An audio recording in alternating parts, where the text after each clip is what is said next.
Have your sports curiosity cured. Good Hopkins gets it back to Bouchard. Back to Nugent Hopkins.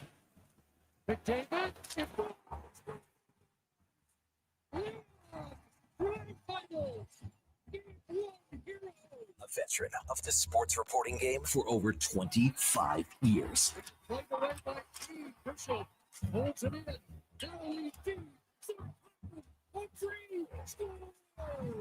Breaking down Edmonton's favorite teams. March or so. Ran into his own man and then gave it away to Nurse. Now Drysdale with McDavid. 2-on-1. Drysdale across.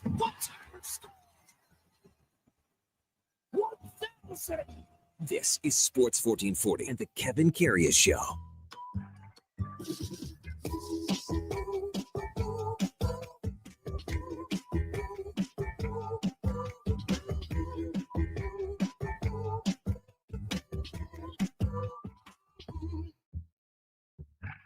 All right, here we go for Sol 516, Wednesday, October the 8th. Good morning. Welcome to the Kevin Karius Show. It's game day for the Edmonton Oilers. The 25-26 season is here with the Calgary Flames in town tonight. Hey, the Kevin Karius Show presented by Sports Select on your AM radio dial on Sports 1440 on your morning drive, wherever you're heading out on a Wednesday morning. So glad you could tune in with us and check things out on game day for the Edmonton Oilers, and the NHL season is here with 3 games last night. We'll get to those in a minute. And of course, man, oh man, heartbreak for the Toronto Blue Jays, up 6-1, lose 9-6. We got a series. Hey, you can watch us on YouTube on Sports 1440 AM. Drop us a line and a subscription, like as well. We're also on X, Facebook, even Instagram. As always, we're streaming on iHeartRadio, the TuneIn app, sports1440.ca. And if you miss any part of any show, you can catch up by searching it where all the podcasts hang out on Apple, Spotify, Google, even Amazon. Just subscribe, select the auto download. You'll never miss a second of the show. Yes, the Edmonton Oilers kick off the 25-26 campaign tonight with the Calgary Flames in town. Hard to believe it's the 271st all-time meeting between these two teams, and the Oilers are actually behind in the all-time meetings record, 118 to 124 to 28. Oilers are 24-17-4 in season openers. When you look at the lines, we pretty well had them set for quite a while now. Connor McDavid between Leon Draisaitl and Trent Frederick, Ryan Nugent-Hopkins, Andrew Mangiapane, Matthew Savoy in line number 2. Adam Henrique, Isaac Howard, and David Tomaszek on the third line. But Coles and Philp and Kapanen round out the third line. At Matthias Ekholm Bouchard, Nurse and Regula with Wallman still out, and Brett Kulak and Ty Emberson on the back end. We're going to bust this down as the morning progresses. Yes, a couple texts already. Yeah, I'm sounding a little under the weather, but we'll try to get through it. Thanks for the message, Big Belder Bob. Man, last night, Toronto Blue Jays up 6-1. Lose 9-6 in game number 3 to the New York Yankees. Defense, the number one problem last night. Errors, misplays, really rough going by several players in the defensive outfield, because this is one of the Jays' strongest points of the season so far. And IKF had the error in the first inning.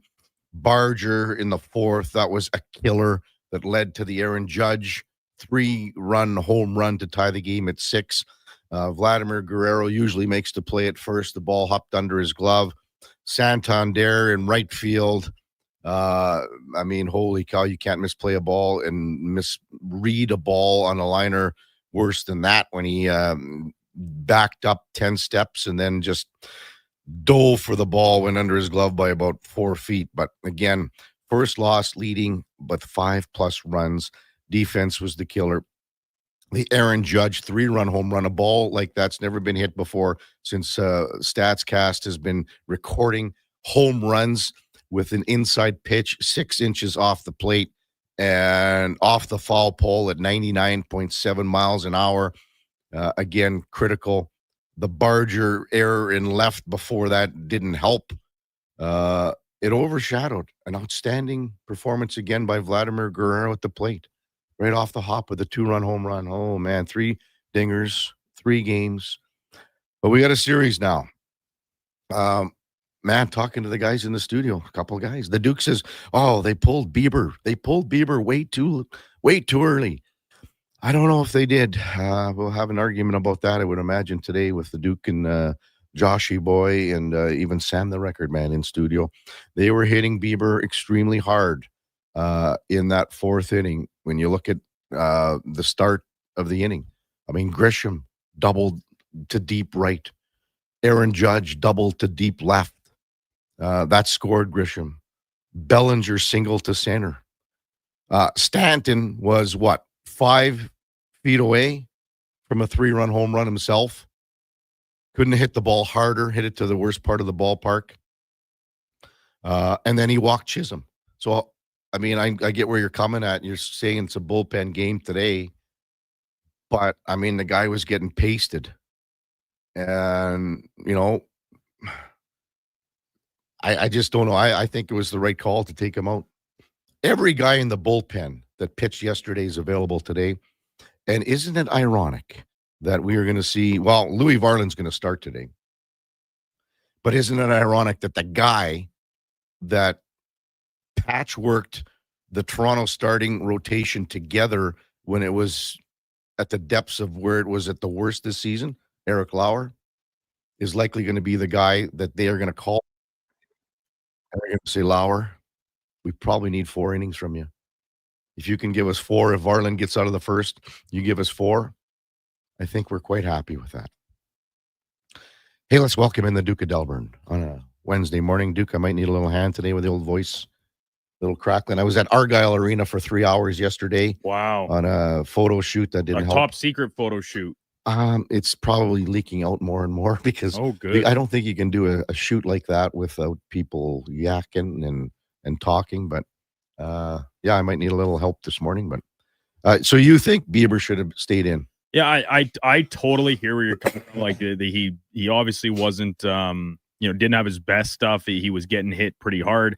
But I just think with the understanding you have a bullpen game today, most of these pitchers, the Yankees have seen them. There's a lot more film on them. I get that. But like you just watched Louis Varland get rocked for essentially the game-changing home runs in last night's game, and now you're going to trot him out there to start the game today?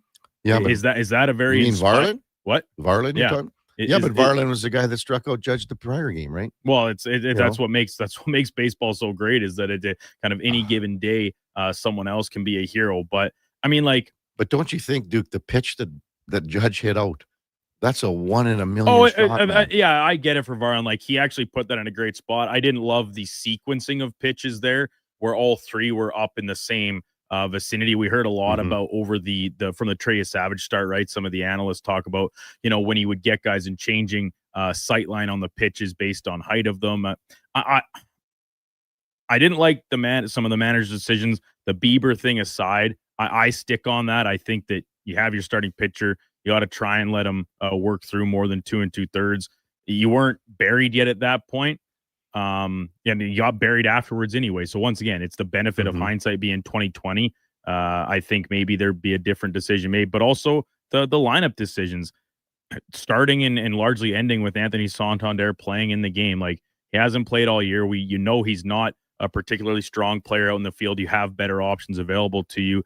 And that when he had played this year, the bat isn't exactly what you signed up for in the offseason. Injury plague year, that's fine. Did have an RBI, 2 RBI single. Yep. Yeah. Listen, the start of the game was fine. The Jays, the whole lineup didn't touch the bullpen for the Yankees.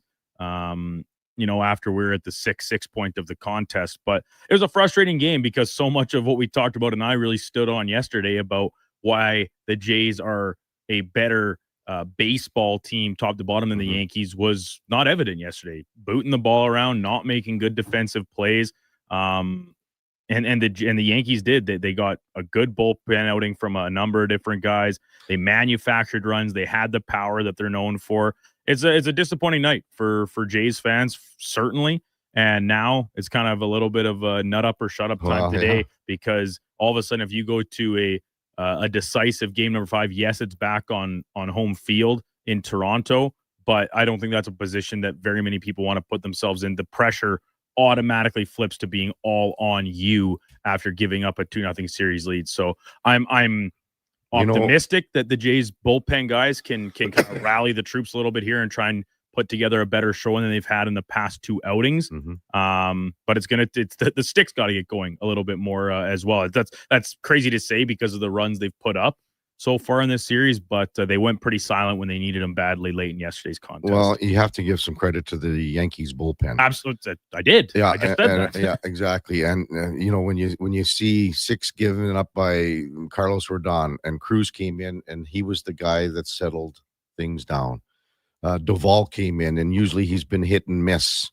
The thing that the Blue Jays bullpen did not do, and they have been doing, they never walked a batter. And that is so critical right now because we saw it, the Fluharty walks a guy. Fisher walked just one guy, but no, Fisher didn't walk a guy. Pardon me. Little walked a guy. But again, that Yankees bullpen, when it came in after Carlos Rodon gave up the 6 earned runs and Cruz came in to settle things up, and Bednar, now that's going to be the key today for me. Bednar went almost an inning and 2/3. Williams went an inning and a third. Their bullpen is more taxed than the Jays bullpen is right now. And we talked about the Yankees bullpen and how hit and miss it's been. It's a little more taxed right now than where the Toronto Blue Jays bullpen is moving forward. But Louis Varland starts. Again, Eric Lauer, he came in halfway through the season and was outstanding. He patchworked the starting rotation together with unbelievable performances. He's going to go up against, the Jays are going to go up against Cam Schlitter, who was so good in game number 3 against the Boston Red Sox. So the one thing that you noticed the broadcast team talking about last night was, in game 5, Trey Savage would be going. Already looking, you start putting a seed of doubt in. The thing is, it was 6-6 last night with 5 innings to go. And the Jays didn't mount anything. You could see they were just deflated from what happened earlier in the game. Also in the NHL last night, Chicago in Florida, the banner raising. Panthers win by a score of 3-2. Chicago had some chances here to maybe get the tying goal, even get the go-ahead goal when it was 2-2. But Florida wins at 3-2. Pittsburgh, Artie Shilov's 25 saves for the shutout. Pittsburgh, a 3-0 victory over the New York Rangers to spoil the Rangers' debut. Then Colorado walks into L.A. and beats the Kings 4-1. Marty Netjes had 2 goals. Nate McKinnon had 2 assists. He moves ahead of Joe Sakic for all-time scoring when it comes to the Colorado Avalanche franchise since it moved. Hey, what did you think, Duke? Jonathan Gannon got fined $100K for his little shoving. Yeah, not very surprising. No. I don't think. I mean, it's not a matter of the yelling thing, but I think it's because he did, he shoved the player. Yeah. He got his hands on him. It's pretty big faux pas. So not surprising, but I mean, we talked about it yesterday that he obviously showed regret, and I think you kind of can't blame him for getting heated. I mean, like his job is essentially cooked. Like he's almost certainly going to get fired. We talked about it yesterday. Do you think DeMarco gets he starts and then? Did you imagine? No, I don't. What if he had 3 carries in the game, Kevin? I know. What if he starts and all of a sudden, No, I don't think so. Come on now. That'd be a great comeback story, but I can't quite see it at this stage. Coming up on the big program, we've got Scott Burnside from Burnside on hockey right off the hop. We'll talk, maybe the feeling from the Connor McDavid contract from, around the league. We talked to Frank Saravalli about it yesterday, but Scott Burnside obviously been around the game for a long time, and maybe Burnsy will shed some light on maybe the effects, ripples around the league. Mark Spector in his usual 8:00 time slot. We've got Darren Stuckey and Terry O'Flynn. Toast of the Town was announced yesterday. That was the big news conference at the Oilers Hall of Fame room that was supposed to be on Monday. Got moved to Tuesday. But Terry O'Flynn will be the new toast of the town. This organization has done so much for cancer research with the Cure Cancer Foundation. Barry Stafford, front row center. Barry couldn't make it in today. He's actually doing some treatments today, and he's battling like a son of a bitch. You can't battle harder than Barry. Everybody lost their great friend in Brian Anstice earlier. Brian used to work for Terry. years ago at Prism Flow Products, and we'll have those two guys in studio to talk about, just what a great evening and a great way to raise funds, where the Toast of Town has gone, where it's been, and where it's going. Like guys like Kevin Lowe, they've been honored before. So David Schlemko will be with us at 9 o'clock, the former NHLer for Cougar Paint and Collision. Andrew Walker, we're back with our Sports 1440 pre and post game shows right here on Sports 1440. A-Dub will be with us at 9:20. Then we got Ryan Pike from Flames Nation. Will check in and give us Calgary's point of view and perspective heading into tonight's season opener. When we come back, Scott Burnside from Burnside on Hockey. It's the Kevin Carey Show with the Duke of Delburne on Sports 1440, presented by Sports Select. We're also streaming on YouTube and X. Seriously, another door knocker? I really want to go solar, but these high-pressure tactics are exhausting. And their prices are unbelievable. Before we do anything, let's call Great Canadian Solar. There's a better way to go solar. Great Canadian Solar provides honest advice and fair pricing to save you from overpaying. They're easy to deal with and will never put pressure on you to buy. As a trusted local business for over 15 years, Great Canadian Solar will support you in your solar journey. Visit GreatCanadianSolar.com and call today to get started. For supplements verified clean and non-GMO, look for the Ishura symbol at Vitality Health Foods on products like Regenerlife NMN Surge, a healthy aging product used to rejuvenate cellular health. Shop with confidence at Vitality Health Foods, where customer appreciation is the first Tuesday and Wednesday of every month. At Fountain Tire, get up to 25% off select tires, up to $125 off a set of 4 select Goodyear tires, and $50 off $150 service until October 18th. Restrictions apply. Book today. Fountain Tire. We're on this road together, Canada. Getting in on the sports action you want is as easy as playing at sportselect.com. Simply make your picks online, generate your QR code, and lock in your bet at your local Lotto Spot retailer. Then sit back, watch the game, grip your chair, and high-five anyone nearby. Every bet is 100% legal with the chance of winning cash in hand. Sports Select. When you're ready to play, bet on the original. Must be 18 plus to play. Play responsibly. This hockey season, before every game, check out the pregame show with Andrew Walker on Sports 1440. It's brought to you by Titan Supply, your only source for rigging, lifting, and hauling products. Visit titansupply.ca.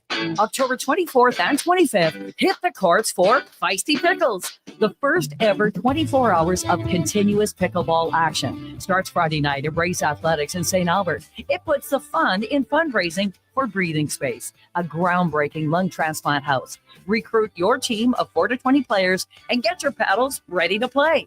Feisty Pickles, Alberta Lung's 24-hour pickleball challenge. Register by October 15th at ablung.ca.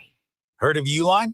You know, the have-it-all in-stock, ready-to-deliver shipping and industrial supply specialists. The company that does things for you that are unheard of, like keeping 41,000 items in stock in our own warehouses. With customer service reps on the line to get you what you need when you need it 24/7, 365 every time. Maybe you heard it here first. Want to hear more? Visit uline.ca. ULINE, your shipping and industrial supply specialists.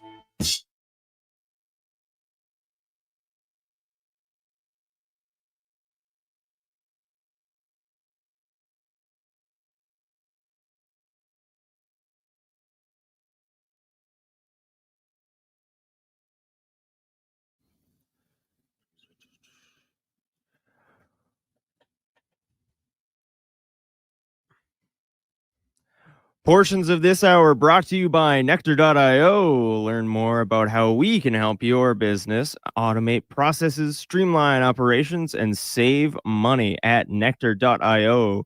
Nectar.io, your business made better. A veteran of the Edmonton sports scene for over 3 decades, the Kevin Karius Show, powered by Sports Select. Bet on the original at sportselect.com. Please play responsibly.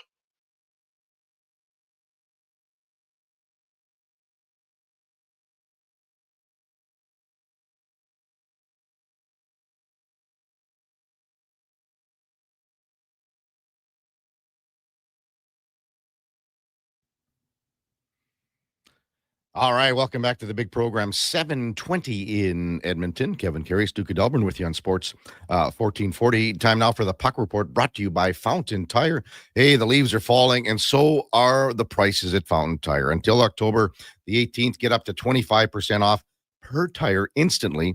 You get $125 back on a set of select Goodyear tires and $50 off a $150 service with your purchase at fountaintire.com. As we welcome back Scott Burnside from Burnside on Hockey. Hey, Burnsy, have you ever had that intro song played for you before with all your mini radio shots and hits and gigs that you do?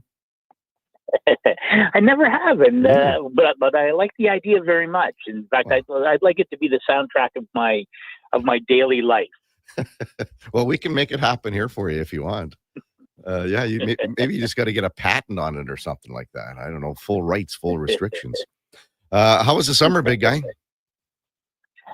Very nice, thank you. Yeah, it always seems to go by very quickly, and before you know it, it's training camp. Of course, with the free agent fluidity in the off season, it never seems to be all that long. But I will tell you, there's always the anticipation never lessens when you get close to opening night, and it was terrific to watch 3 interesting hockey games last night, and followed up by a pretty interesting slate of games tonight. Yeah.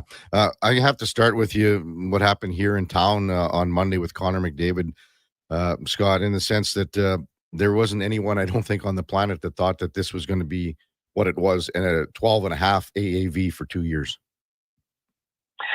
Really? So that's sort of news, isn't it? And when the captain, the best player in the world, takes the, one of the greatest hometown discounts, certainly of this generation, I think, and certainly of the salary cap era. And I think the implications are, there's a lot of it, right? And I think it, speaks first and foremost to Connor McDavid's desire to be an Edmonton Oiler, and more importantly, to win as an Edmonton Oiler. And after back-to-back trips to the Stanley Cup final, I don't think there's a great surprise that he's staying in Edmonton. I think that, there must have been some soul searching as you look at the last year of your contract and what's your future going to look like. But boy, he has given Stan Bowman and the Edmonton Oilers every opportunity to ice not just a competitive team, but a Stanley Cup caliber team for the next 3 years, counting this one, of course. And at $12.5 million a year, when you juxtapose that against Kirill Kaprizov's recent deal, I know it's 8 years, different player in terms of his place with the Minnesota Wild, but $17 million a year for Kaprizov. And I don't think anyone's comparing Kaprizov to Connor McDavid. There's no question that McDavid is in that stratosphere by himself, or nearly by himself. So a terrific deal for the Edmonton Oilers. But the term tells you that nothing lasts forever, and the clock is definitely ticking. I know a lot of people have used that analogy, but there is no question this clock is ticking, and it's ticking right now. But I don't think that's a bad thing necessarily, and I think it sets up some interesting drama. And certainly, Edmonton fans should be really looking forward to the next 3 seasons. Scott Burnside with us on Sports 1440. Burnsy, what do you think of the sort of ripple effect across the league with other contracts, other players looking to re-sign, sign wherever they might want to next year or whatever, but even some maybe guys that are looking to be in the same boat, like a Jack Eichel or someone like that. Where do you think the trickle or ripple effects are with this contract signing by McDavid? Well, I can tell you there'll be a lot of GMs who might be happy to trot out the Connor McDavid terms when they're dealing with an elite player looking to re-sign or come free agency next summer. Yeah. And I think if you're a player or a player agent, you're probably pointing to Connor McDavid and saying that is a completely unique situation. You can't really, apply that blueprint to other players. It'll be interesting. I know Adrian Kempe is, in the final year of his deal in LA, and he is, a cornerstone player now. Not a center, but still a cornerstone player. What does it do to his contract negotiations with former Edmonton GM Ken Holland, now in LA?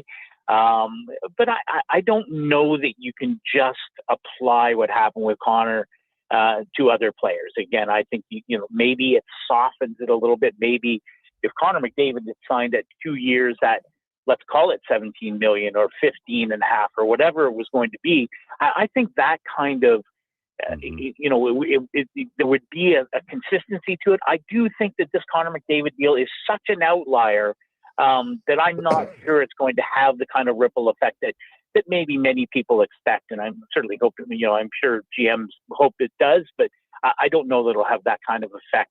When we look at other players, as you mentioned, Jack Eichel or Adrian Kempe or other players who are elite, but I think we'll still be well into the double digits in terms of millions of dollars annual salary cap hit, with the cap expected to even go up even further than projections over the next 2 or 3 years. You mentioned Adrian Kempe there a couple of times, Scott. Anything in the hopper regarding Kempe, Kenny Holland, and the Kings here? Yeah, I mean, I don't know anything is imminent there, and again, I don't get the sense that this is something that won't get done. Urgency is a relative thing, I suppose. I don't see it as being a problem. I'll be absolutely shocked if it carries well into the season or at the trade deadline, and depending on where the Kings are at, of course, it changes the narrative if they're not a playoff team, and Kempe's still not signed by the trade deadline. But I don't really see that as being an issue. I'll be absolutely shocked if he's not a King for the next 7 or 8 years, and see what next 7 years rather. But we'll see what happens after that. I expect he'll be a King for life, or certainly for the foreseeable future. And they got money coming off next year with Kopitar and maybe even Kuzmenko, if you look at it like that. With Kopitar, and you were with the Kings in the playoffs, and I mean, you've seen Kopitar for many, many years. Is he the best LA King ever? Yeah, I think it's a great question, and it would be hard to, be bet against that if you were going to rank them. Drew Doughty has got to be at the top of the list, and in many ways they are. They're sort of like a McDavid, Draisaitl, Coffey, Messier, Gretzky kind of duo. Different personalities, obviously different positions. But I think of the leadership that Kopitar has brought to that Kings team, and being the captain for the Cup wins in 12 and 14 and the run to the West Final in between. And he really, the face of the franchise. I don't know exactly what that means, but if there is such a thing, Ante Kopitar is that. And his impact on that organization will be felt for years, long after he's gone. And I do remember the conversation at the end of the playoffs last year after that disappointing playoff loss to the Oilers. And I'm not at all surprised that Kopitar has been steadfast in saying that this will be his last year in the NHL, that he's not a player that there's not a lot of waffle to Ante Kopitar. I don't think it's how he played, it's his personality. He's a very direct person, and I feel kind of sad for Kings fans that they won't have him in the lineup as they have for the last, whatever it is, 15 years plus. And so it will be a moment that will change the franchise when he's not there anymore, because he has been a seminal figure and a first ballot Hall of Famer as far as I'm concerned. Yeah, no doubt. Scott Burnside on Hockey, our guest on the Kevin Karius Show on Sports 1440. Darren Drager and Frank Saravalli just reporting that Kyle Connors signed his 8-year, $96 million contract extension with the Jets. The richest deal in franchise history. And Frank had a note here just while we were on the air too, Burnsy, that it says, for context, 14 years ago, the entire Jets franchise was purchased in Atlanta for $110 million. How about that? Well, as you know, as a longtime Atlanta resident, I remember it. I remember it well, and it's going to be interesting. Again, he's another player. I'm not surprised that was able to get it done with the Jets. Such an important part of that team, and such an important season for this team after winning a President's Trophy, and Connor Hellebuck, with another Vezina Trophy win. All those kinds of things, and yet followed up by a very fortunate first round victory over St. Louis, literally at the last second.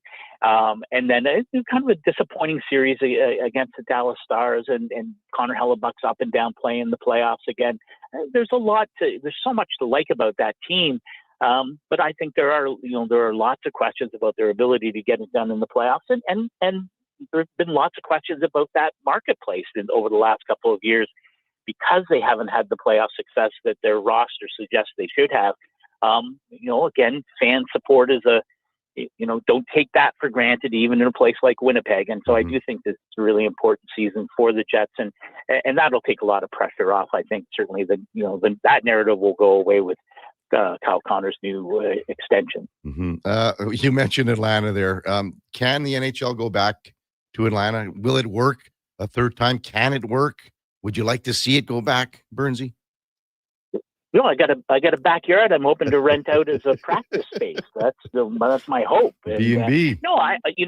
Yes, in some ways, I think it's embarrassing that the NHL isn't in Atlanta. It's one of the top 5 or 6 or 7 media markets. It's a huge corporate headquarters for so many businesses. The population is a lot different than the summer of 2011 when the Thrashers crept out of town without creating much of a ripple on the local sports scene.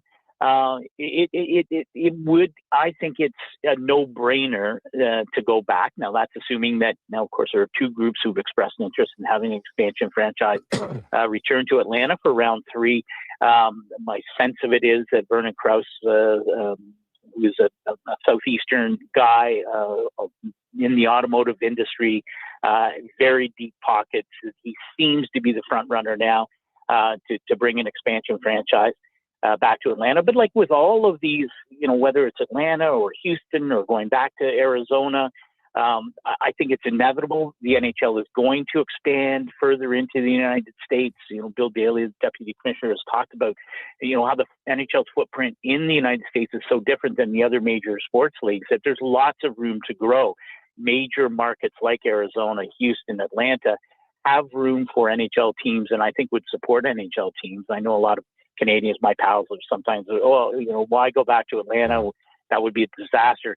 Listen, the only thing in Atlanta that was a disaster was ownership, and that's the long and the short of it. And it's the same if you look around the NHL. If you have good, strong ownership, then you're going to have a successful team, or you give yourself a chance to have a successful team. Didn't happen in Atlanta the entire time they were there with the Thrashers. Again, you're going to have upwards of $3 billion to build a new arena and pay an expansion fee. And if you can find ownership like that in the Atlanta area, I think it's a given that there will be a new team in Atlanta in the next 5 or 6 years. What's the facility area, the building, the location? How much of a problem was that, and how much would that change with the new facility? Yeah, well, both the groups that have expressed interest in Atlanta have identified areas north of the perimeter highway in Atlanta. It's where the hockey fans are. It's where the hockey community is, and by extension, where the hockey money would be. The downtown arena in Atlanta was never in a great spot. It's not a city that really uses mass transit, even though there's a mass transit station right to near what used to be Phillips Arena, State Farm Arena now, I believe. And the location seems now to have been resolved, regardless of which group might earn an expansion bid. That seems to be in the right spot. It is a question of, do you have enough money to get all of this done and get the blessing of the NHL to move forward? Because it becomes one of those fine lines that you walk. No one's building an arena at $2 billion and all the surrounding accoutrements without a guarantee from the NHL. And the NHL understands that, but the NHL will also be goes without saying, they'll be doing their due diligence to make sure that ownership is in fact as well heeled as they profess to be. They will be looking deeply into the plans for arenas and all the things that are going to go on around them before they make that decision. So it's not going to happen. It's not going to be a rash decision. We've seen the NHL do that back in the old days of mass expansion, where there were teams that probably, or owners that probably didn't deserve or have enough capital to own an NHL team. Well, we're well past that now, and I'll be very surprised if we don't see a team in Atlanta again in the next round or two of expansion. I would be shocked if we don't see a team in the West and a team in the East, and that team in the East would be Atlanta. We'll see what happens. Scott Burnside with us. One more for Burnsy. NHL predictions as far as Stanley Cup final, maybe Western Conference, Eastern Conference champions. What are you thinking? What do you like? Who do you like this year? Geez, now you're putting me on the spot, and it's hard to bank against the Oilers going back for a third straight time. I'll do a little chicken out. There are a couple of dark horse teams I'm really interested in. Watching what happens with the St. Louis Blues. I think Doug Armstrong, who's getting ready to transition out of the GM role in St. Louis, of course, also busy putting Team Canada, the Canadian Olympic team together for Italy in February. I really like what the Blues have done there, and I do think that they could be a real dark horse coming out of the Central Division. I've spent some time around Carolina over the years and done some work for them. I like Nikolai Ehlers there. I like what the Carolina Hurricanes are doing. But I'm also really, in terms of dark horse, how good can the Montreal Canadiens be this year after sneaking into the playoffs last year and really giving, I think, an impressive performance against Washington. And the Habs have continued to add. They're a terrific young team, and they're a team that I'm curious to see. I think they're a playoff team, and is there more that could be on their horizon next spring? But it's hard to argue against teams like Edmonton, Vegas with Mitch Marner, and Colorado in the West. And I do think that Carolina, the Panthers, even without Barkov and Matthew for many weeks now, cannot be overrated. And maybe this is the year that Toronto, now that they've moved on from Marner, this is the year that they actually go on a long playoff run. So. Yeah. I know it's kind of wishy-washy answer, but there you go.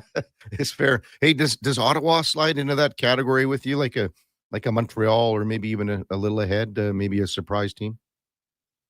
Yeah, I think Ottawa. It would be disappointing, frankly, if the Senators aren't a playoff team again, and then they're a team. You think of Montreal and Washington in the first round. That was a pretty terrific series. Ottawa and Toronto in the first round last year, the reprisal of the Battle of Ontario. I think Ottawa is on the right track. I like both Ottawa and Montreal to be in the playoffs next year. I think it's quite possible that you'll see 5 teams coming out of the Atlantic Division into the playoffs. Yeah. Hey, good stuff, Burnsy. As always, thanks for your time. We'll see you when you get into town, big guy. Yeah, I look forward to it. All right, that's Scott Burnside. Burnside on hockey, and our puck report brought to you by Fountain Tire. Again, the leaves are falling. So are the prices. You get $125 back on a set of select Goodyear tires and $50 off, $150 service with your purchase. Check them out at fountaintire.com. When we come back, we'll have maybe some comments from Connor McDavid yesterday. We'll check in with the Duke, and we got Mark Spector coming up at the top of the hour. It's the Kevin Carey Show with the Duke of Delburne on Sports 1440, presented by Sports Select. We're streaming on YouTube, X, Instagram, and Facebook. Hey, sports fans, we've got a clear choice for you. At Crystal Glass, we provide customers with the perfect glass for any job. From home to auto and even commercial, installation or repairs, we're your team. Call 310-GLASS or visit crystalglass.ca. Crystal Glass. Whoa, who turned off all the lights? Experience the new charcoal menu at Booster Juice. Charcoal menu? Introducing the Eclipse Smoothie, Blackout Booster Mixer, and Midnight Booster Ball. Where's that voice coming from? Dark and delicious, made with activated charcoal. Can we please turn the lights back on? Sorry, I'm just excited about the new charcoal menu. Wow, that is good. Right?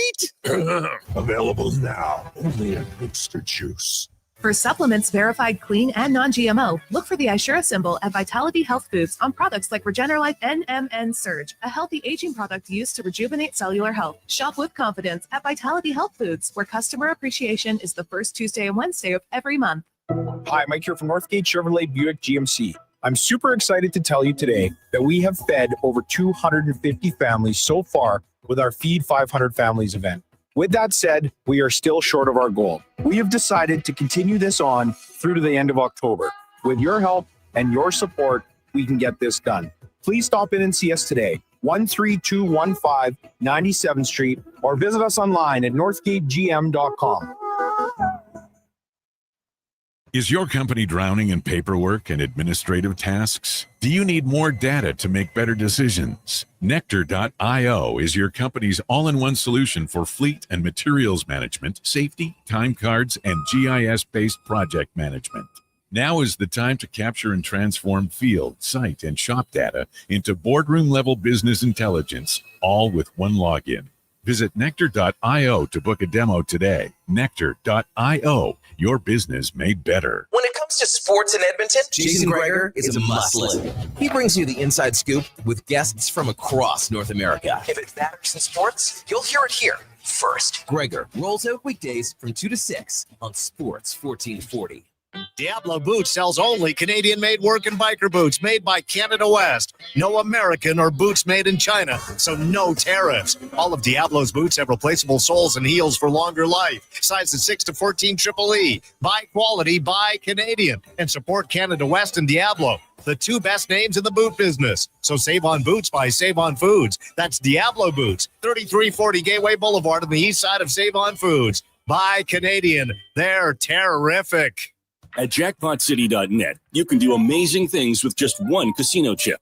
Discover a world of incredible casino games with over 500 high-quality online slot games, including the world-renowned progressive jackpot slot Mega Moolah.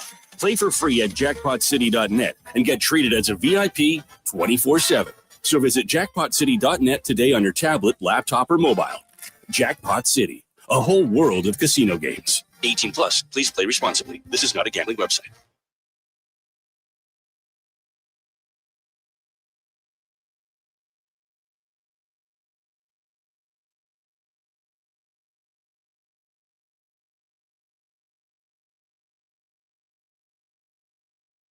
This is the Kevin Karius Show on Sports 1440, a proud presentation of Sports Select. In store or online at sportselect.com. Please play responsibly.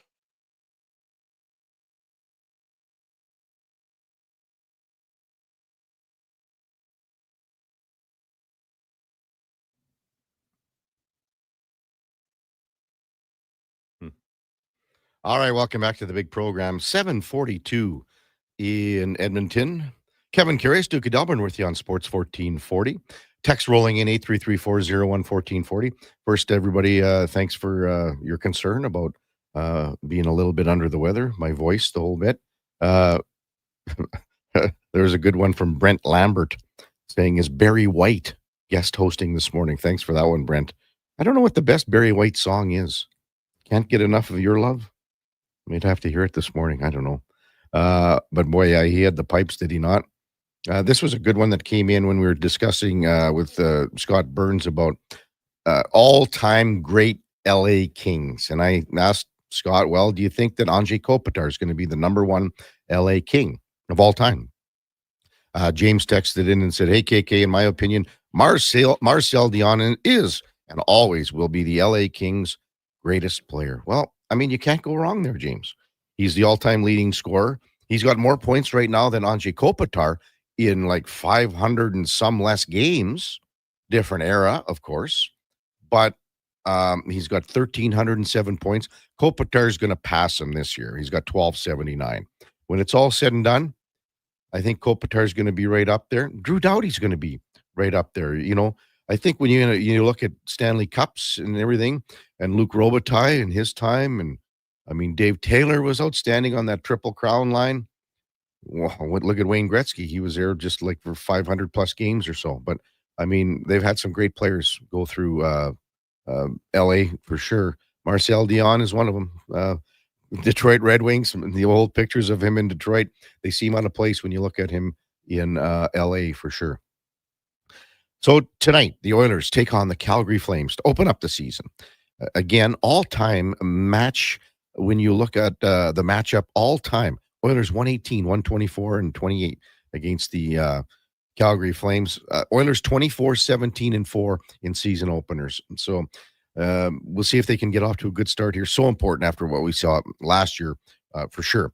But Monday was the big news with Connor McDavid signing his 2-year extension at 12.5 AAV. If you saw the picture in the dressing room of the throng of media around Connor, It was as big as you can possibly get, and that's just Connor. No, I don't want to go in the Hall of Fame room. This is just fine. We'll do it in here. That's just fine. And this is some of that scrum interview that Connor had yesterday. Connor, can we start with sort of thought on the contract and just remind it of 2 years and at the number? Yeah, obviously said I was committed to winning here, and that's, I meant that when I said that, and 2 years makes a lot of sense. Gives us a chance to continue chasing down what we've been chasing down here with the core guys that have been here, and a little bit of money to work with too. So I think the deal makes sense for both sides. Yeah. Connor, what was why that?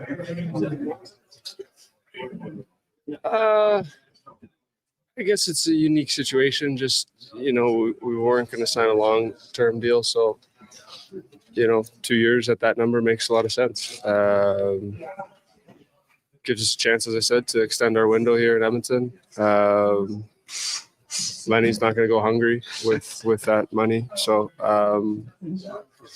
we'll be fine. So, it's about winning, and that's always what I preached. And so I think this deal gives both sides what they're looking for. Connor, you got a lot of people in your circle and advisors and things like that.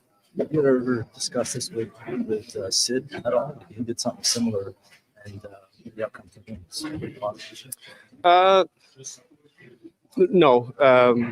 It's not about other guys. It's about obviously the guys in this room and my family, the people around me. I can't thank Juddy enough for how much work he's put into it, allowing me to he's put in a lot of work and a lot of behind the scenes work, and kind of allowing my family and I, Lauren and I, to make the decision, not rushed, not with any other outside noise. So really appreciate obviously the work that he's done. Appreciate Stan and Jeff and the entire organization being patient. I know again it's not easy, so but it was something that I took seriously and wanted to give a lot of thought over, and something that we discussed ad nauseum and talked it over again and over again, and that was the conclusion we came to. Was the decision about how long, or was playing out here for a year and then exploring for you to see how I said everything was on the table, and I meant it then too.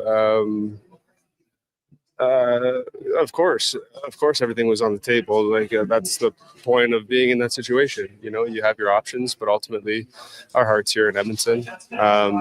Our heart's here with the core guys, with the guys in this room, as I alluded to. Obviously, the city and the fans are important to us, and we want to win here. We want to bring that, bring it back here and make our city proud, and our but mostly for the guys in this room. We've been through a lot together, and to see it through together is important. Were there any specific commitments you were looking for from the Oilers? We had lots of talks, as Stan pointed out. We talked about a number of different things, and we kept an open communication, and I think that's important. Was there any commitments that I was looking for? No. But just having those open conversations together was important. You mentioned but you actually have quite a few young guys coming up this year. It's the boy, Regula. Pot Colson's only 24. You guys have obviously been as close as you can to winning. How important is it to add some youth, and how do you get them to understand what it takes to win? Extremely important. You need your older guys, you need your core guys, you need everybody, you need some young talent, and Stan and Jeff have done a great job of going out and adding that in, under difficult circumstances. So, Sav and Howie and, as you said, Podsy and, Regs is going to start with us. So, there are a lot of promising things going on, and I think that that's exciting and it's important for our group, and they're going to be a big part of this, just as everyone in this room will be. So that's been good. That's Connor McDavid yesterday. That one clip he had too, that I don't think Lenny's going to be going hungry with his dog. I wonder if what Lenny eats, like I know Connor, when you had that, there was they had a little sort of a video part of in his house, in his family, and talking about he had a personal chef and trainer and everything like that. And, I mean, when you look at a personal chef and making sure that everything's going right into that body, and then, the dog was front row and center too. So I think he was, having a little bit of a good time with the media there, saying, yeah, I don't think Lenny's going to be going hungry. So 7:50 in Edmonton. The lines tonight, let's welcome in the Duke of Delburne here quickly. And I just wanted to mention the lines again. Everyone knew it was going to be McDavid, Draisaitl, and Frederick, but just how things panned out as far as the preseason with Savoy and Ryan Nugent-Hopkins and Mangiapane. There was always, Matt Savoy had said earlier too, Duke, that I feel comfortable when I play with Adam Henrique as well. Mhm. So, and maybe it's just the fact of where they're at with Matthias Janmark being out to start the season, because I to be honest with you, I think that fourth line is deadly with Philp, Podkolzin, and Kappen, and the third line's Howard, Henrique, and Tomaszek. So Yeah, I think when you look at, like, if you're talking specifically about some of the newcomers to the lineup, based on how they performed and played through preseason, I definitely thought Matt Savoy earned himself the top six look. And that's not to say that guys like Tomaszek or Howard in particular played poorly. I just thought Matt Savoy really stood out going all the way back to rookie camp and against some of his closer peers there. So starting there, I do like it. I think this is a balanced lineup, and I know I've been documented saying that I don't love the stacking of the top line right off the top of the season, especially when you don't have Zach Hyman, that all of a sudden you're kind of like, if you only have a few real impact type forwards and all of a sudden you're trotting them out there on the same unit every third, sometimes second shift, then it can kind of make the rest of your lineup a little vulnerable. But hey, the preseason, I was really impressed with a lot of guys, including the likes of Noah Philp, and we saw Ike Howard kind of get better with each progressive game. So it's an exciting time. Hey, it's opening day. That's what this time of the season is for, is optimism and excitement, and looking forward to what projects to be and should be another successful Oilers year, and hopefully that can begin tonight against an in-province rival down at Rogers. Here's what I think could happen. And again, the Oilers want to get off to such a good start compared to last year. And when you look at after these two home games, Calgary tonight, Vancouver on Saturday, then you go on the road for 5. Wouldn't surprise me in the least that when they head out on this road trip that Connor McDavid and Leon Draisaitl will be on separate lines. Then it's, you're on the road, last change, the whole thing. It makes a big difference. Wouldn't surprise me in the least if those two guys are separated once they head out on the road. I'm looking forward to seeing Trent Frederick, what he does on that line tonight and Saturday. Also looking forward to, I think maybe my number one, just the curiosity is going to be David Tomaszek on the number one power play unit in front of the net with the net front presence. I think those are two of the things that I want to see the most tonight and Saturday. Have you got anything top of mind that you want to see? And I mean, even Alex Regula, with Jake Wallman. I mean, this is a big opportunity for Regula here. Geez, I don't know. It's something I'm looking most forward to.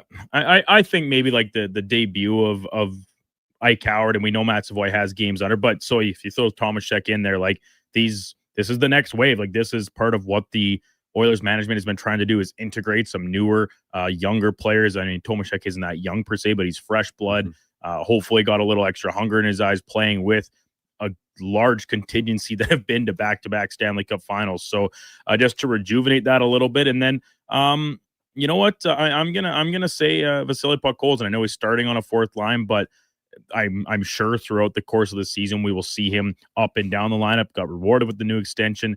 Obviously, some really tragic personal news kind of came immediately following that. But we'll see. Can he kind of maybe regain a little bit of the more scoring touch he saw in his rookie campaign? Because he did so many things well and right for the Oilers last year. Just couldn't really put the puck in the back of the net on a consistent enough basis to maybe keep most people satisfied. So I'm a big fan of the way he plays the game. I'm hoping he can have himself another really strong campaign, starting with tonight. Top of the hour, we got Mark Spector rolling in. A couple of special guests. Looking forward to having an old buddy, Terry O'Flynn and Darren Stuckey in from Toast of the Town. They'll check in to talk about a big event coming up in the new year. but it takes months and months to prepare for this. They had the announcement yesterday that T.O. will be the headliner of the Toast of the Town. So we've had Kevin Lowe over the years. They've had Barry Stafford, obviously, but they've raised millions of dollars for the Cure Cancer Foundation. Also waiting the arrival of one David Schlemko, our former NHLer and co-host for Cougar Paint Collision at 9 o'clock. Before all that, time now for a Sports 1440 update brought to you by Nectar.io, transforming field data into boardroom insights. Nectar.io is the all-in-one solution for your fleet, safety, time tracking, and materials management needs. Nectar.io, your business made better. Here is Sam the Record Man. This is the Sports 1440 update.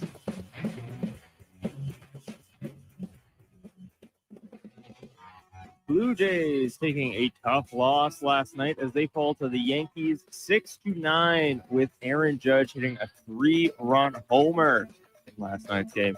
Other games in the National League Divisional Series sees the Mariners take a 2-1 series lead with an 8-4 win over Detroit.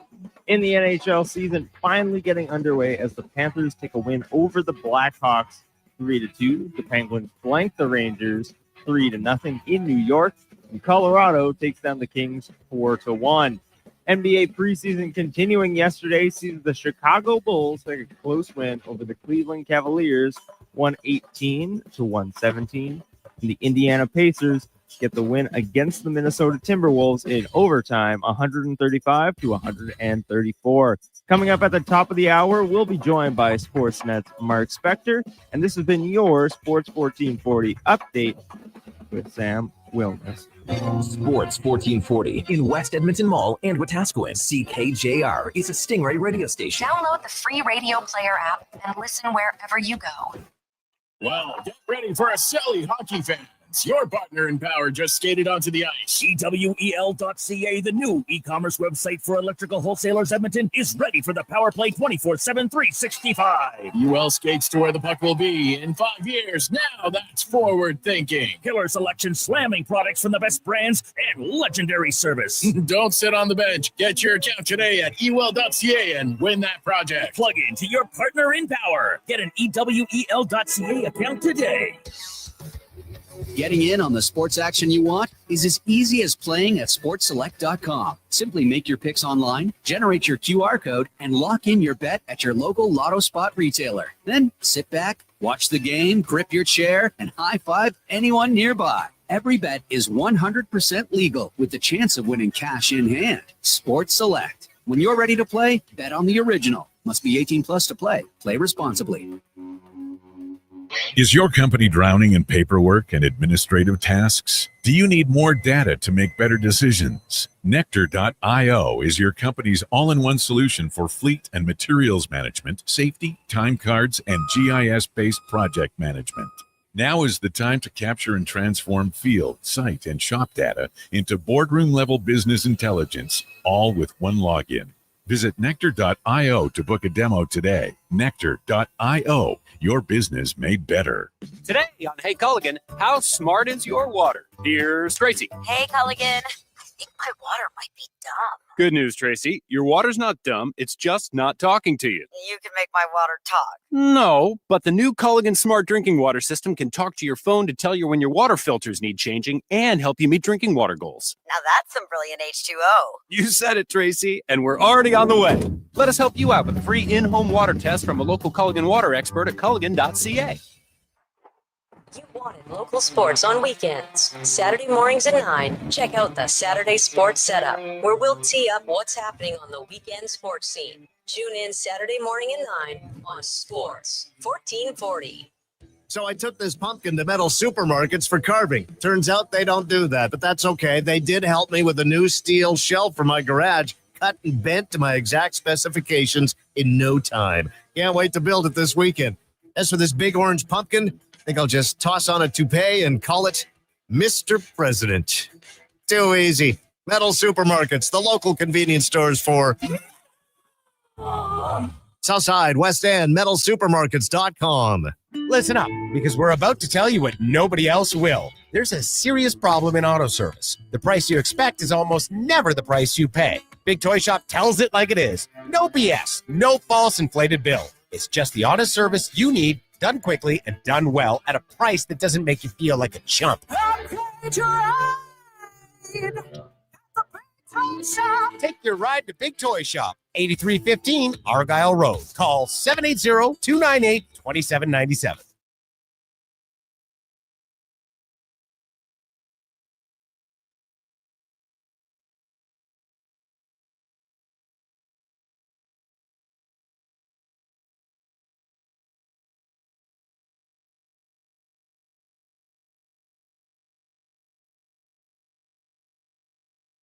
With over 30 years of sports experience, this is the Kevin Karius Show, brought to you by Sports Select. Bet on the original at sportselect.com. Please play responsibly.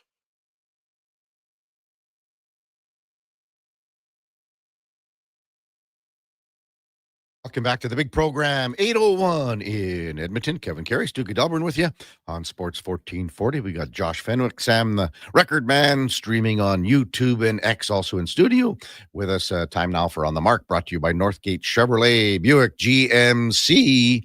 0% for 84 months on half-ton trucks. 0%. It's got to be a misprint. It can't be, but no, it's true. Even ask Mike. He had to read it twice, so did I. This is what he tells us, so just go find out yourself.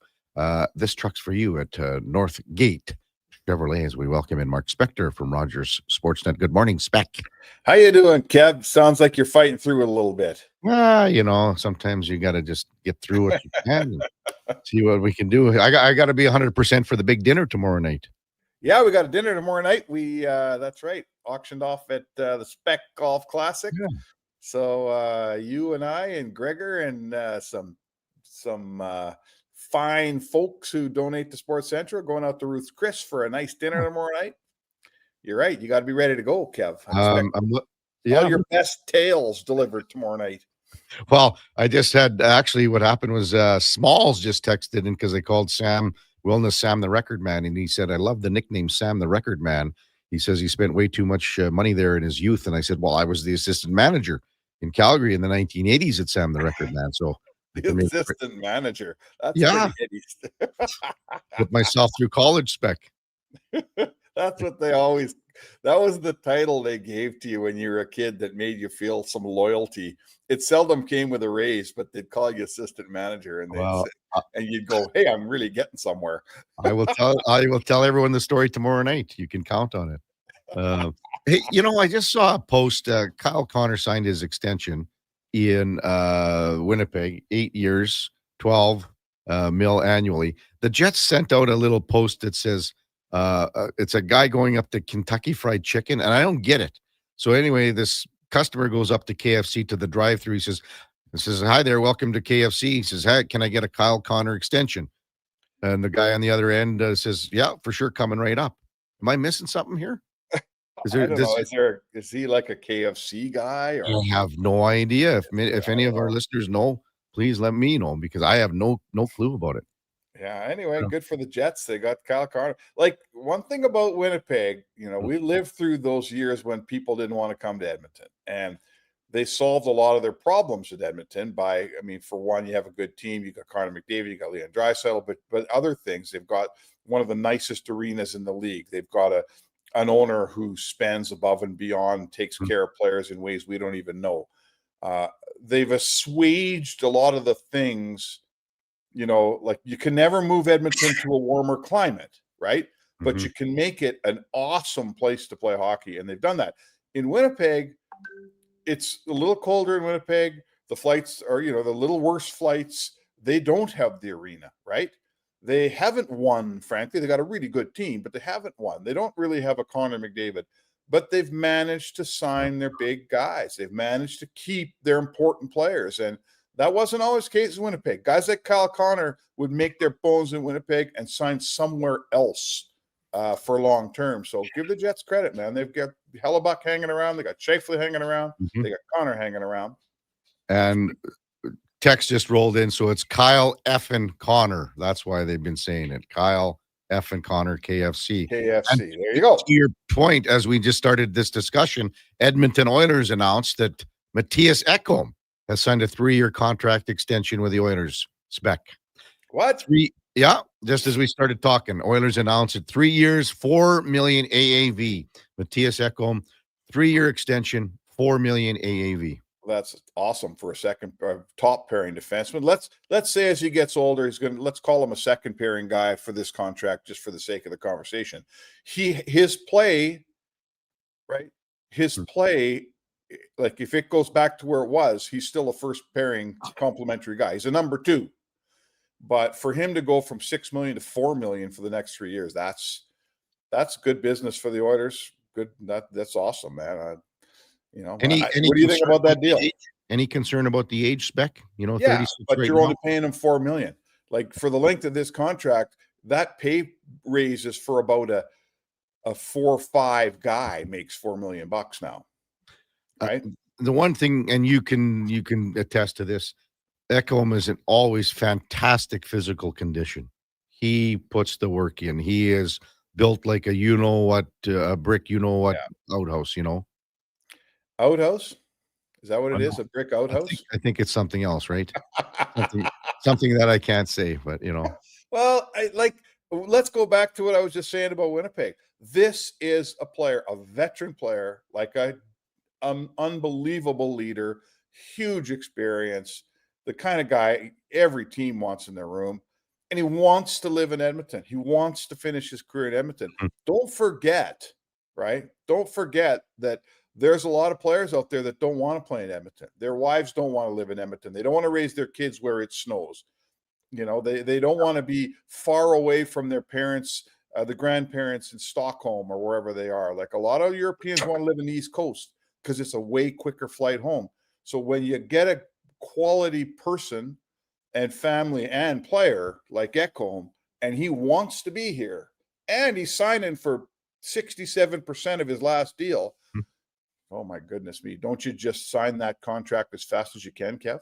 Do you think anything had to do with the Connor signing, going lower and he's going fine? I love it here. I'm 3 times 4 is just fine with me.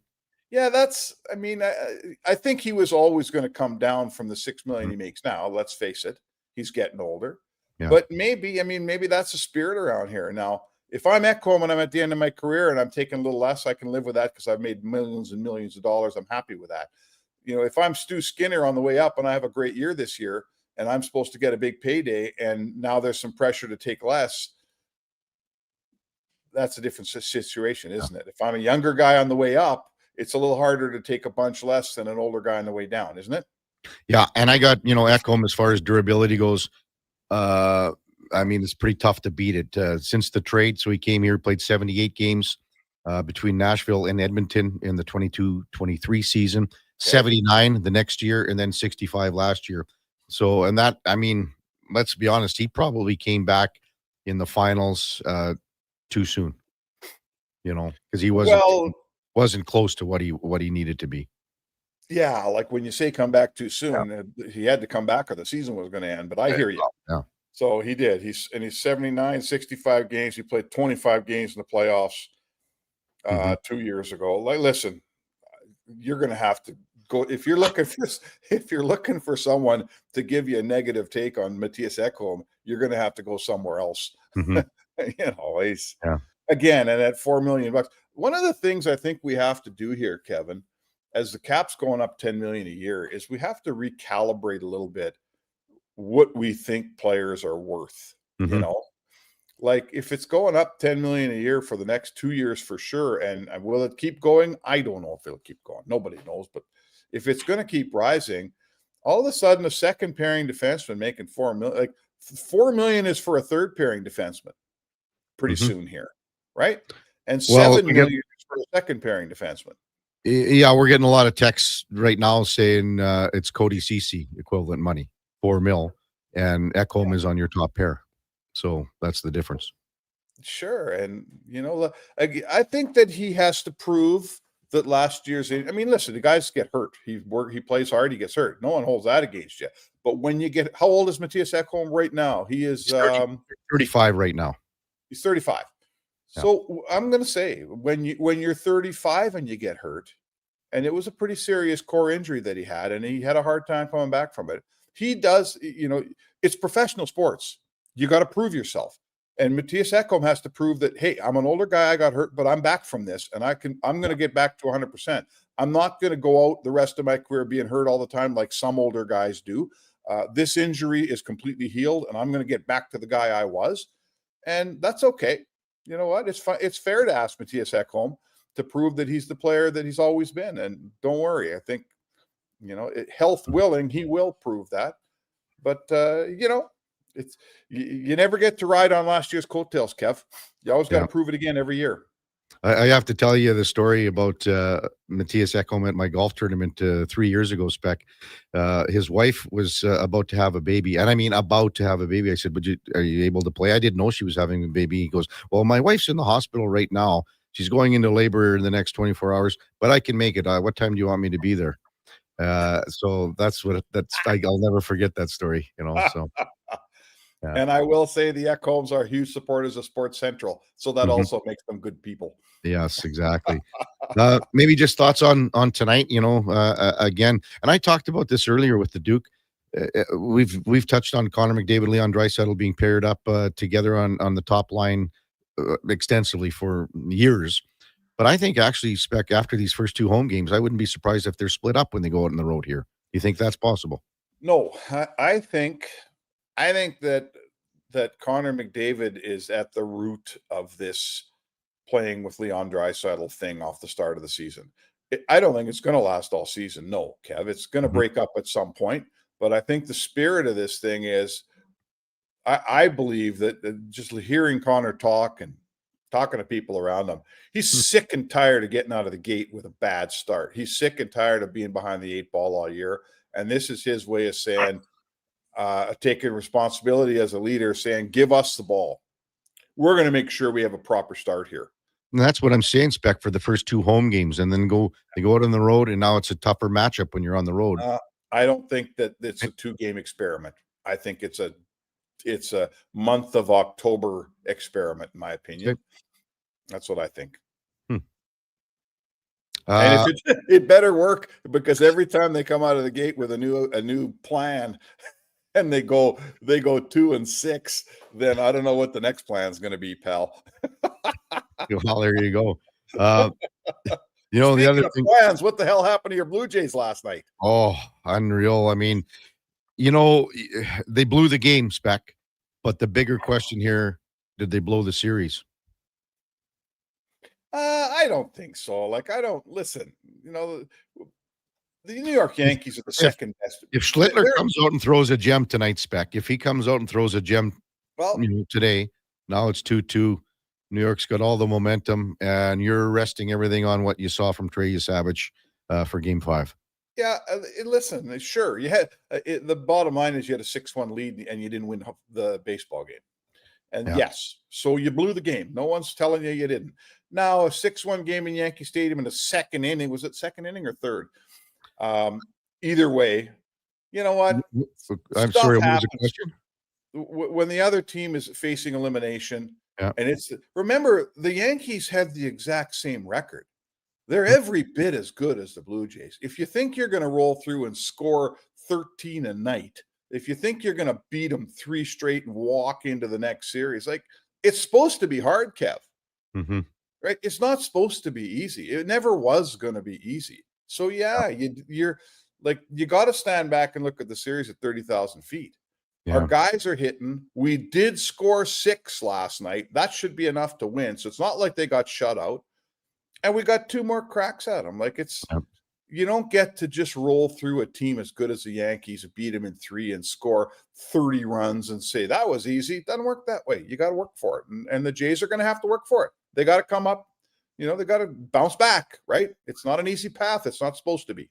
Yeah, I'm probably corrected here by Blair. He's saying probably Gosman will be going for Game 5 or should be going, and that's probably likely what will be happening, not Yasevich, but that's fine. What about Gosman and Yasevich? Well, you're doing anything to get a Game 5 win, but let's look at Game 4. I mentioned this guy many times, Spec, and he held the starting rotation together all season at the midpoint for months, and it was Eric Lauer who came in because the starting rotation was in a bit of a shamble, and they couldn't get guys, going. And Lauer came in, held it together, and he's going to be the key for Game 4 tonight. Who will start Game 4? Him? Lauer? No. Louis Varland's going to start, and so he gave up the home run to Judge last night, a ball that should have never, ever been hit anywhere, never mind out of the ballpark. So too to Judge. I don't know how you're giving him a strike. Well, no, it was a foot inside and high. Well, okay. Yeah, like Spec, a ball like this has never been hit out of the ballpark since they started doing StatCast. 6 inches inside, and then also 90, whatever it was, 99.7 miles an hour. Okay. There you go. So I think that I define that by saying the other team's trying too. Like Judge makes a great play. You know what? Judge is a great player. Like we can, someone in one of my family members is blaming Schneider and the manager. And I'm telling you, you don't just get to roll through Aaron Judge and have him never make a great play in a series. He's gonna do it to you. Yeah. So he did it to you. That's why we watch baseball, because there's a whole bunch of good players. Some of them are even wearing pinstripes. Yep. And again, I'm looking forward to seeing what Lauer does when he comes in after Varland. Varland struck out Judge in game number 2 in critical situation. Yep. And again, that home run last night, I don't know if there's anyone else in Major League Baseball that can hit that pitch. Well, that's why he's probably going to win the MVP this year. I thought you said Cal Raleigh was. I said I'd vote for Cal Raleigh, but Judge is probably going to win. All right, Zach. We'll see you down at the rink tonight, big guy. All right, hang in there, brother. Oh yeah, I'll be 100 per for tomorrow night in the big dinner. If not, let me know now. I'll get Gene Principe to replace you. Yeah, but you know how disappointed those other people will be with being there. Oh my God, they might just not show up. Yeah, it would actually be the other way around, Spec. They're probably lobbying you right now. Karius out, Principe in. We'll see you tonight, big guy. That's Mark Spector on the mark. Brought to you by Northgate Chevrolet Buick GMC, powered by Northgate. This truck's for you. When we come back, a couple of special guests in studio, Darren Stuckey and Terry O'Flynn from Toast of the Town. They had the big announcement yesterday in the Hall of Fame room with what's going on there. That's right after the break. Kevin Karius, Duke of Delburne on Sports 1440, presented by Sports Select, and we're streaming on YouTube and X. You'll see us digging holes. No, we're not looking for buried treasure. You'll see us digging trenches as well. And no, we're not building a fort. We're GS Construction, and you'll see us in neighborhoods throughout the Edmonton area. So what are we doing? GS Construction provides rehabilitation and upgrade services to Edmonton and surrounding communities. Some of our underground utilities have served us for years and are past their useful lives. We replace them, so they're around for years to come. Find out more at gsconstruction.ca. It's an action-packed long weekend of Oil Kings hockey at Rogers Place, starting Saturday afternoon against the Moose Jaw Warriors. Then it's a Thanksgiving Monday matchup with the Lethbridge Hurricanes. Bring boxes of mac and cheese to use as noisemakers, then donate to Edmonton's Food Bank after the game. And at every home game, score Calmont Kids food combos for $10 or less. The value is king size. Edmonton, Moose Jaw, Saturday at 2 p.m. Oil Kings, Hurricanes. Special holiday Monday noon puck drop. Great seats at Rogers Place start at only $20 a seat at oilkings.ca. Whoa, who turned off all the lights? Experience the new charcoal menu at Booster Juice. Charcoal menu? Introducing the Eclipse Smoothie, Blackout Booster Mixer, and Midnight Booster Ball. Where's that voice coming from? Dark and delicious, made with activated charcoal. Can we please turn the lights back on? Sorry, I'm just excited about the new charcoal menu. Wow, that is good. Right? Available now, only at Booster Juice. Edmonton's home for sports is Sports 1440. After every game this season, tune in to Andrew Walker for the post-game show. Let's talk some hockey. Let's talk about the game on Sports 1440. It's Midnight Madness at the Brick. Stores close Friday to lower prices, then reopen at 5 p.m. with incredible 7-hour deals. The first 10 customers get $50 to spend on anything in store. Score free local delivery when you spend $4.99 or more. Plus, buy any TV or appliance, get a $50 credit to spend on furniture, decor, or mattresses. And take 5 years to pay with 0 interest on your Flexity card OAC. Terms and conditions apply. See in store for details and exclusions. The Brick, saving you more. For supplements verified clean and non-GMO, look for the Ishura symbol at Vitality Health Foods on products like Regenerlife NMN Surge, a healthy aging product used to rejuvenate cellular health. Shop with confidence at Vitality Health Foods, where customer appreciation is the first Tuesday and Wednesday of every month. Listen to over 500 radio stations from anywhere in Canada with Radio Player Canada, the must-have app that's as Canadian as you are. Friendly, ready to party, great company. Enjoy every type of radio station, anywhere, anytime. Listen through your phone, Sonos, Google Chromecast, Google Home, Amazon Echo, Apple CarPlay, and Android Auto. Download the Radio Player Canada app today. It's where Canadian radio plays.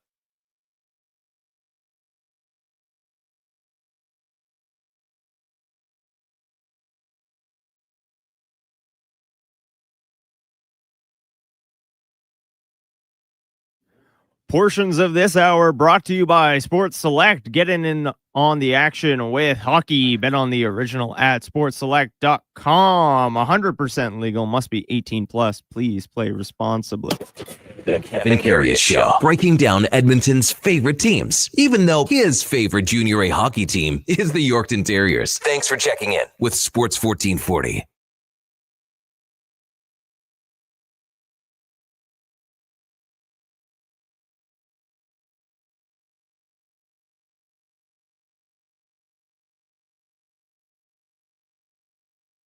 All right, welcome back to the big program. 8:21 in Edmonton. Kevin Karius, Duke of Delburne with you on Sports 1440. We got Josh Fenwick and Sam the Record Man in studio as well, streaming on YouTube, X, Facebook, even the old Instagram. In case you missed it, Oilers have re-signed defenseman Matthias Ekholm to a 3-year, $4 million AAV contract extension. So when you look at it, the Oilers' top 4 defensemen, if you have Ekholm and Bouchard paired up, and then Nurse and Wallman paired up. I know Regula's in there right now for Wallman.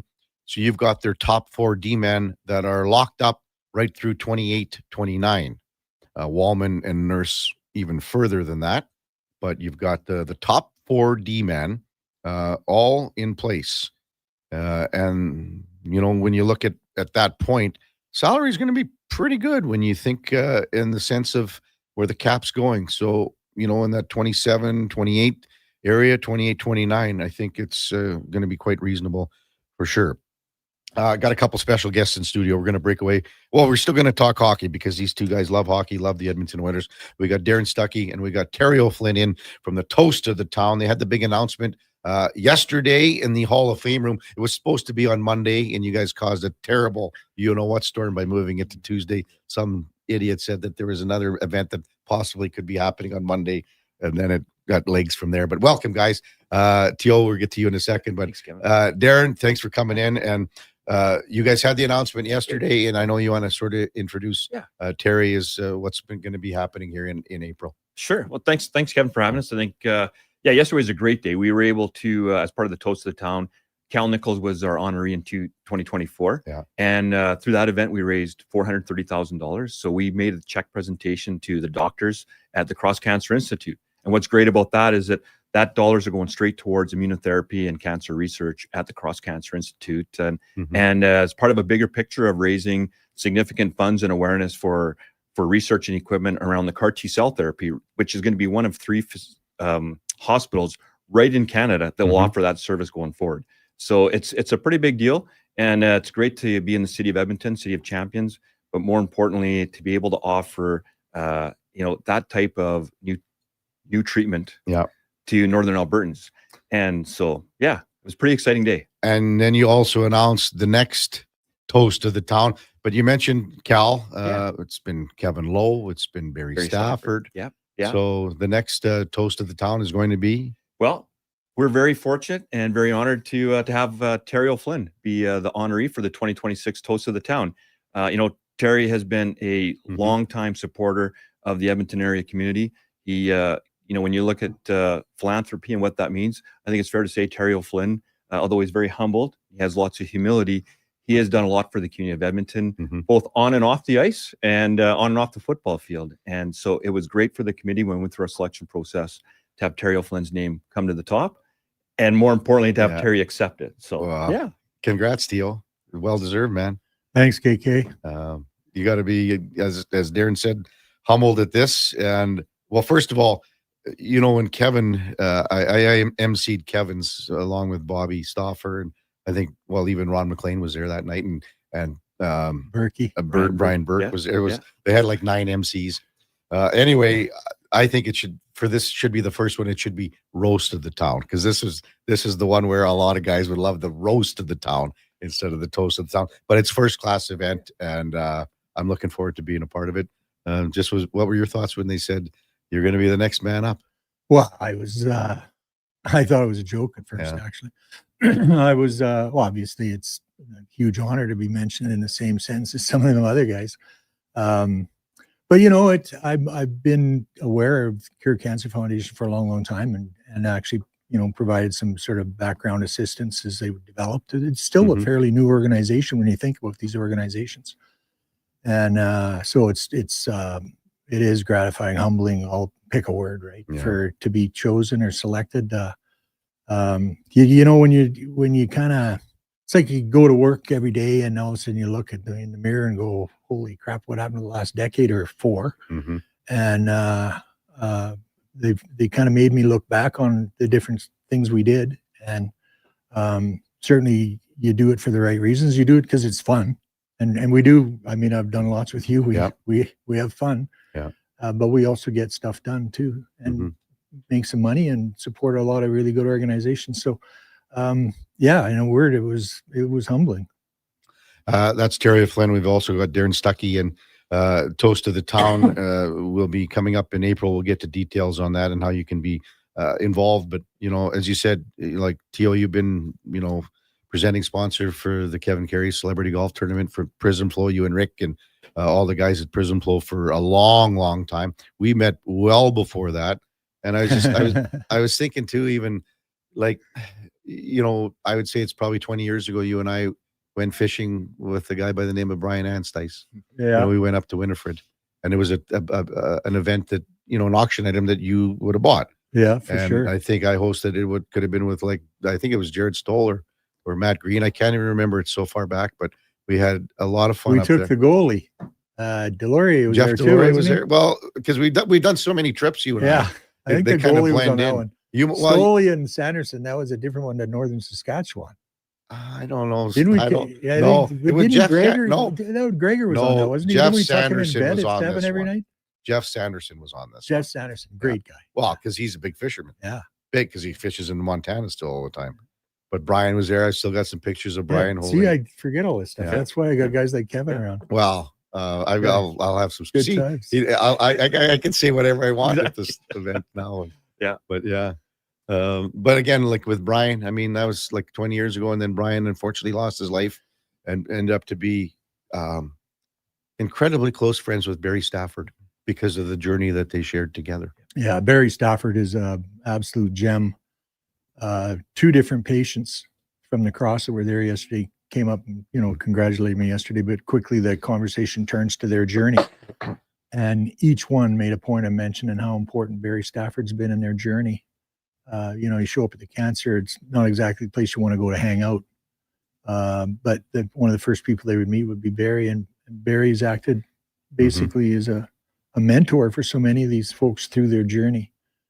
You can't say enough about Barry. Yeah. And of course, BA and him ended up like literally best friends. They're inseparable. Yeah. I think they saw each other almost every freaking day. Going for coffee or whatever. Yeah. Oh yeah, their coffee group. Yeah. Now, of course, if you go hang out with those 2 guys at coffee, you're using your ears and not your mouth because you ain't getting a word in. That's right. Yeah, you got that right.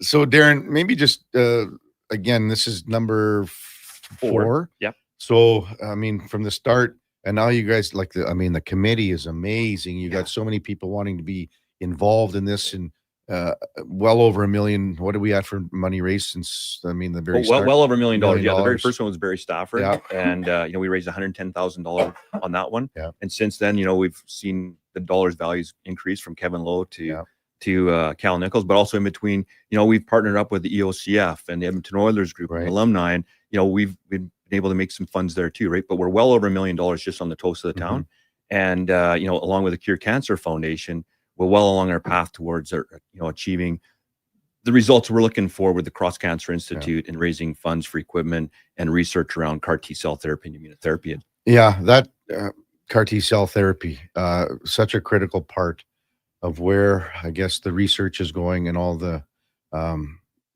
funding goes to the people, not necessarily, the cross cancer, but it's the people that are doing everything. Yeah. So maybe just speak to that there. You mean on the committee itself? Yeah. Well, the doctors Oh, that, they're the ones that are. I gotta tell you, I mean, being Alberta is phenomenal because we have the world-class doctors, a world-class cancer facility right here in Edmonton. Most Albertans probably don't know that, but should be very proud. Alberta in all of Canada has the highest survivability rate of cancer. Yeah. It also has the highest number of clinical trials that take place in all of Canada. So that tells you that there's a lot of support. Doctors want to come around the world to come to the Cross Cancer Institute because of the research and the ability they can do to make a difference. Yeah. And CAR T cell therapy is one of those where we've got Dr. Sandu and Dr. Chu and all the supporting staff that go with that want to bring CAR T cell manufacturing and actual do the treatments right here at the Cross Cancer Institute. Yeah. For all Albertans, and quite frankly, a lot of Canadians to be able to come. Today, that process is, an individual is a candidate for CAR T cell therapy. What they really do is they go and they take some of your blood. Today, they have to send it down to the United States, where really what I call they supercharge your own immune cells. Right. They then bring it back, intravenously added into the patient, and this can take many, many weeks at a significant cost. If we bring that, when we get that here to Alberta, you'll be able to do that in a short period of time and for significantly less than what it costs to do in the States. Do you know, like, can you set a date? Like, I mean, people, when they see stuff and they want to get involved, they go, well, is there like an end date? Like, I mean, because especially with cancer, I mean, I've been lucky enough to do the world's longest game 5 times. Yeah. So 2005 was the first one. And here we are 20 years later. Yeah. And I mean, I remember we had Brendan O'Callaghan, he was just going through some new treatment at that time. Right. And we were like, okay, the best thing that I remember seeing, okay, well, we played the game in 2008 again, and there was Brendan. Yeah. And he's okay. Right. So are we seeing more of that? Absolutely. What we do today saves lives tomorrow. That's our byline at the host of the town. And I think, if you look across, Barry Stafford's a great example. Barry Stafford, and, when he contracted, he had multiple myeloma. Yeah. There was a 3 to 5 year life expectancy. And, he's well past that today. He's well in the 10s. Barry today is actually, he's at the Cross. He's going through his treatment process. Again, he'll be sitting next to someone and introducing himself and making them feel positive about what they're doing, which Barry does, right? But, for 2026, and April 18th and the 2026 event where we're going to honor Terry, between ourselves, the Toast of the Town, and the Cross Cancer and the Cure Cancer Foundation, we're looking to raise $2.5 million to buy 7 specific pieces of equipment that allows us to manufacture, administer, and do research here right at the Cross Cancer Institute. Kevin, so to your answer, how far away? We're really close to having all the funds raised to where we can actually start making this happen in the next 3 years. You want to add something there, Teal? Yeah. Yesterday we had Mike speak, a survivor. Well, yeah. So far, right? I mean, can relapse. However, there was a really stark comparison presented because Mark Connolly, our good friend Brendan Connolly, brothers, many years ago, they lost their brother Patrick to multiple myeloma. And he was diagnosed and pretty much spent, that was the last summer of his life. I think he survived 4 months and we lost him. But now none of this knowledge and treatment was available then. He never had a chance. Now you got a guy like Mike up there that thought it was over, and now it's 2.5 years later. And if he walked in the room, you'd never know that he was ill. The other thing I would add about CAR T is that it's not just multiple myeloma and other blood cancers, but there's real opportunity to treat lupus and multiple sclerosis, which are probably 2 names that more people are familiar with. Some of these cancers, you get so many damn syllables in them, you don't know, you can't grasp what they mean. But lupus and MS are 2 that a lot of people can relate to as well, and that's where they're headed with it. So they're making huge headway. I mean, even BA, we lost BA, but there was times where he was done, but I mean, he's such a scrapper, right? Yeah. But he was what, 7, 8 years. Yeah, he was almost 10 years, Brian. You know? And him and Barry have always been, will use us, we'll do anything. But the survival rate is, and as we know, BA lived 20 years in those 7 years. So probably, yeah. It's funny when you say Barry's having his treatment today. Well, and he's sitting beside someone. They're probably going to be on the committee next week. That's right. Yeah. Yeah. Well, they'll be best friends for sure. yeah, They'll probably so- be having Thanksgiving dinner together. From our text line, Aaron just texted in and says, "My mom had been going to the cross for 2 years now for pancreatic terminal cancer. I can't say enough of how grateful I am for everybody that is involved. They have made the worst news of my life as pleasant as an experience as it can be, no doubt, from initiatives like Toast of the Town. I just want to say thank you to everybody involved, truly, Aaron C." So that's just one person texting in that I wanted to get to. So again, and I mean the bracelets that you guys had out about tomorrow or today saves lives tomorrow, right? What we do today saves lives tomorrow, right? Yeah. So anything you want to add, guys? I mean, we got a few more minutes here. I mean, you probably want to talk about Oilers deal. You're happy with Ekholm? I'm happy with Ekholm. And I Connor, obviously. I suppose we should take some credit for Connor buckling down and signing, because that was supposed to be the big announcement on Monday, not some schmuck from Beaumont. But so I suppose that's that's us. You guys were the reason. Yeah, we probably Toast of the Town. Reason. Yeah. Connor was wow, these guys. I'm moving I'm not. They had the Hall of Fame room booked for Monday, but never mind. Yeah, never mind. Yeah. Social media is like iceberg. You only see 10% of it, and you can't stop them. It gets moving, and the way it goes. Takes out a life. I had to reply to a bunch of texts, because of what was said, and I said, "Listen, don't let the facts get in the way of a story." Well, wait till the secret gets out about where you really were yesterday. That secret ain't out now. Yeah, but I know. We've had a lot of fun over the years. When they started doing this, I had to look back. It kind of, Gracie got me going on, let's retrace your steps, and almost every day something comes up. But I will say that in almost every situation, I served on whether I was serving on a board or a committee or some kind of initiative. It's always a team, and I could list off 20, 30 people over the years that have become dear friends because of what we took on, and some of them were colossal failures. But we're all competitive nature, so even if we take on some charitable initiative, we're in it to win it. Yeah. And that's one thing about Edmonton, and that's why they should have never taken that sign down, because the City of Champions is way more than whether you won the series or won a cup or whatever. It's just the mentality in Edmonton. So that's the humbling part for me, to kind of be thrust in front, because behind me is 100 people of whenever we're doing one of our functions and we get on the phone and get somebody on the phone, they're like, yeah, okay, Teal, what do you like, how much? Yeah, I'm in, okay, but what's this going to cost me? And it's like your golf tournament that you ran for how many years now? 23 or 4. So 2. You're like, remember that, you'd look in the mirror and go, hey, that guy's pretty good looking. Well, now you took the mirrors down. That's the thing, you don't look in the mirror. You don't have any mirrors at home anymore, do you? Don't look in the mirror. Don't look in the mirror. That's for sure. Darren, do you want to add anything, just maybe some dates and things and how things are going to progress here? And I know we're a long ways away because it's April, but the good thing is I remember last year because the day with the NHL and the playoffs, everyone's going, oh, what's going on here? It's going to be close. Yeah, it's exciting. So between now and April 18th, 2026, we'll be out working with our partners and donors and looking for sponsors to help again recognize Terry, but raise dollars towards our $2.5 million goal. But yeah, so April 18th, 2026. It's funny you should talk about that, Kevin. Yeah. We deliberately picked the date. We had the calendar out and we're going, okay, when should we do the Toast of the Town? We always do it in April, and it happens right when the regular season ends and the playoff season starts. And it's going to be at the River Cree Casino and Resort. And if you'd like more information, or we're always looking for volunteers. We're always looking part of the committee. It's 100% volunteer. look at Toast of the Town, ccf.ca, or reach out to myself or Barry Stafford or a number of the different committee members, and we'll more than gladly have a conversation with you. And I'm so humbled you guys asked me to MC. I'm looking forward to it.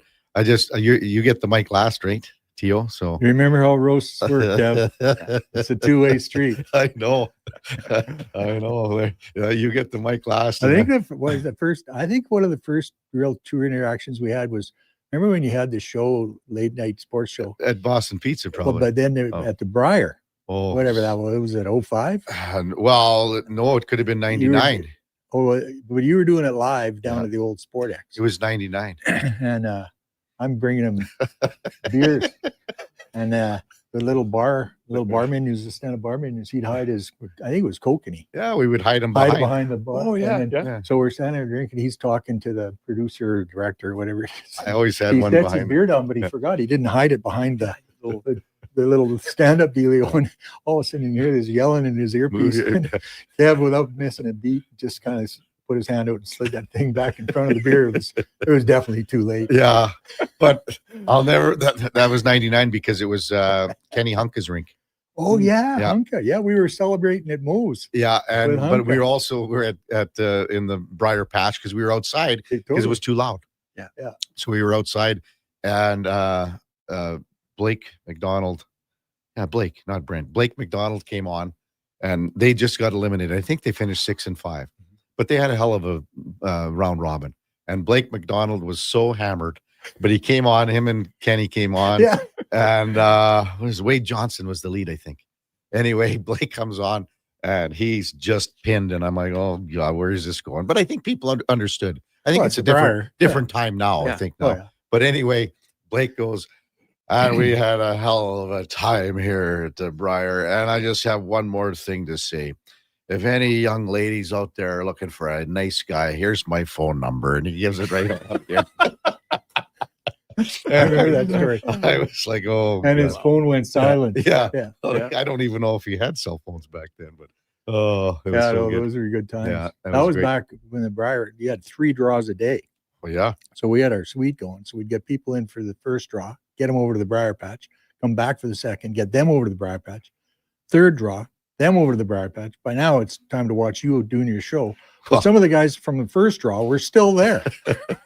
Well, I mean, Terry Jones. Well, like I covered the Briar with Jonesy in 1992, the first ever one, and until it was always Labatt, they had a thing for the media called the Century Club, and if you could drink 100 beer during the week of coverage, like while you were working. Well, I mean, that was nothing. I mean, I was done by Thursday too. Yeah. Thursday, I'm cracking a beer at like whatever draw in the morning. That's how it worked back then. Sportex. One year, my truck had a 10 or 11 day sleepover right in front of the Sportex because I had nice parking because we were a sponsor, of course. Just got to mention a text from Doug Workman.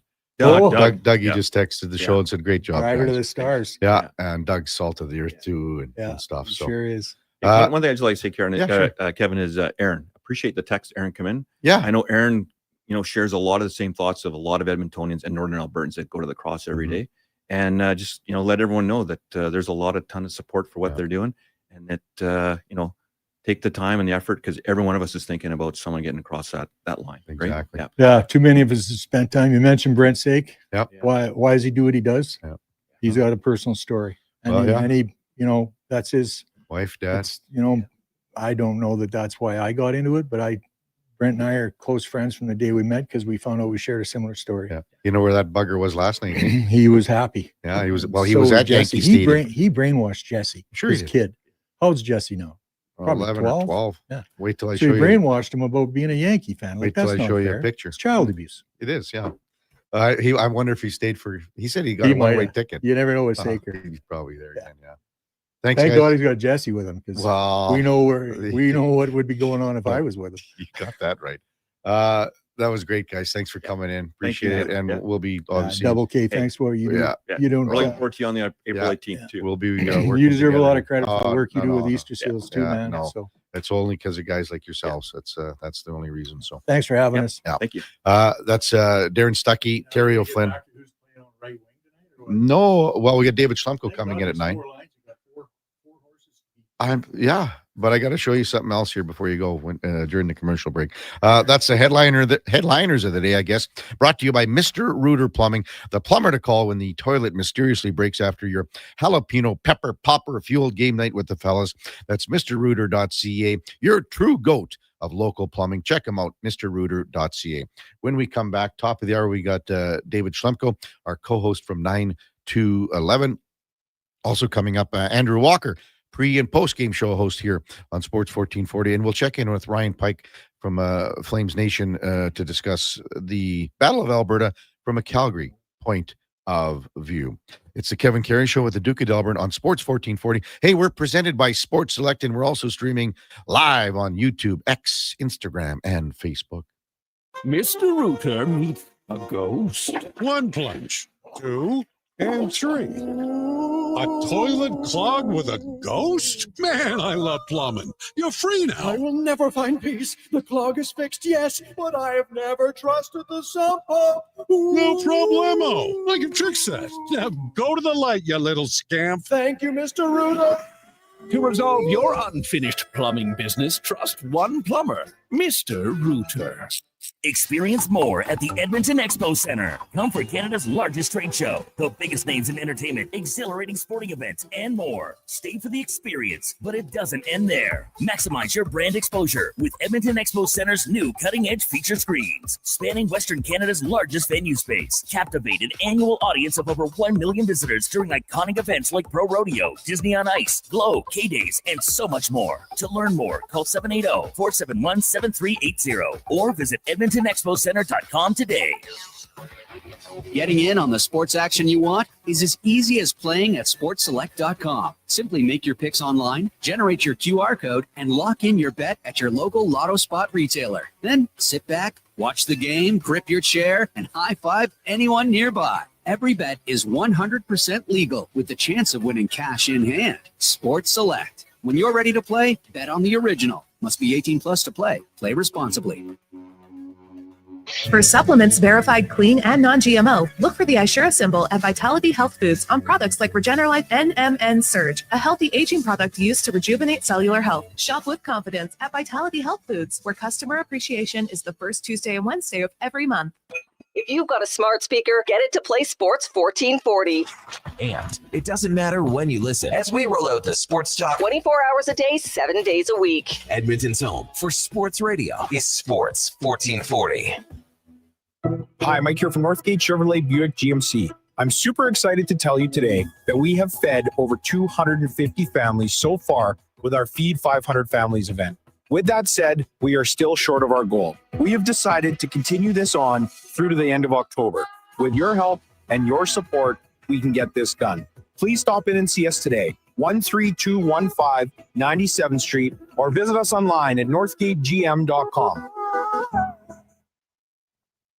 At Fountain Tire, we're fluent in saving you money. Fluent? Yes, we've mastered the language of deals. Like right now, you can save up to 25% off select tires and up to $125 off a set of 4 select Goodyear tires. Plus, $50 off $150 service when you buy those tires. All until October 18th. I'm sorry, I don't speak deals. Spend less, save more when you buy Round Black things from us. Oh, got it. Restrictions apply. Book your appointment online today.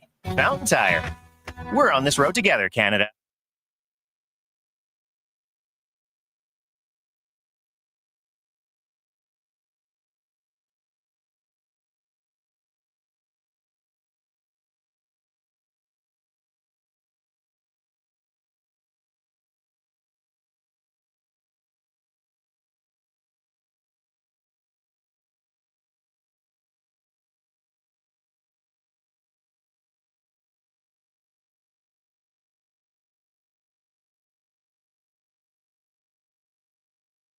Just in time for the morning skate.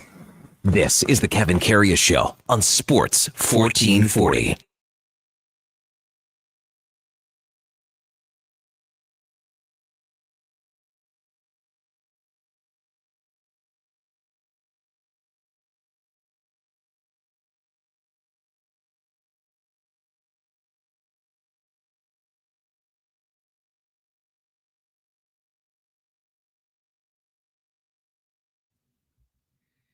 All right, welcome back to the big program. 8:49 in Edmonton. Great to have Darren Stuckey and Terrio Flynn in studio. Again, Toast of the Town has just been a remarkable. Oh, Tio just popped in. He said he just came up with an auction item for Toast of the Town. I have no idea what it would be, but I'm sure it has something to do with all the good folks here at Stingray. Kevin Karius, Duke of Delburne. We got Liam, the intern, on the board, and then Josh Fenwick has a cotton bat and stuffed into his nose over there. What happened, Josh? Like, did Duke pop you one here or what? No, I have a genetic condition. Really? Yeah, I just have thin blood. And so every once in a while I get a bloody nose, and then like 2 or 3 days later, it stops. Is this a very serious condition or what? No, I mean, I'm not like walking around in a wheelchair or anything like that. What happens if you cut yourself shaving? Like, are you worried you're going to bleed out here? No, like it's fine. There's just something wrong with my nose. Like, do I need to get a tourniquet in here in case there's an emergency? No, we're good. We're good. Also, did you know you called him Liam the intern? I said, what? Liam? You called him Liam. Oh, man. Well, I'm not 100% today, but that's unacceptable. Yeah. Sorry. It's 2 interns ago. Wow. Well, that's okay. Sorry, Sam. You're all good. Don't worry. Did I get your name right, though, Josh? You did. You did. Oh, man. 833-401-1440. Text line is open. I don't know what Todd the Sign God's meaning by that text. Explain a little bit more, Todd. I'll put her on. But a lot of text rolled in about the Blue Jays. Dallas texts in. The errors killed the Jays last night. Very true. Craig and Red Deer. Morning, guys. Louis Varland is listed as today's starter opener. Is that correct? He's responsible for blowing last night's game. Well, Craig, come on. You got to look at this. Look at the video. Please check that video out, Craig, of the home run that Aaron Judge hit. This pitch is at least 6 inches inside. It's probably high, too. It is 99.7 miles an hour. And again, since StatCast started putting together, information like this, a home run has never been hit like this. And there's probably 1 or 2 players that could do it, and Aaron Judge is one of them. I mean, that is a 3-run shot that changed the outcome of the game. There's no denying that. Having said that, it was still in the 4th inning where, the game was still well. I mean, there were so many innings to play. The Yankees bullpen dominated. The Jays bullpen wasn't great. And the errors that the Yankees gave up, the Barger error in left resulted in a run. When you look at, the 4th inning, though, I mean, Grisham hits a ball that's hard hit. It's a double. Deep right field. Judge hit a ball to deep left field. That's a double. Grisham scored. When you go back and then look at Bellinger, it wasn't a hard hit ball, but it was still fairly well hit. Stanton's ball to center field could have been a 3-run home run. This was all off of Bieber. And then he walked Chisholm. Flaharty came in, relieved Bieber, and got out of the inning.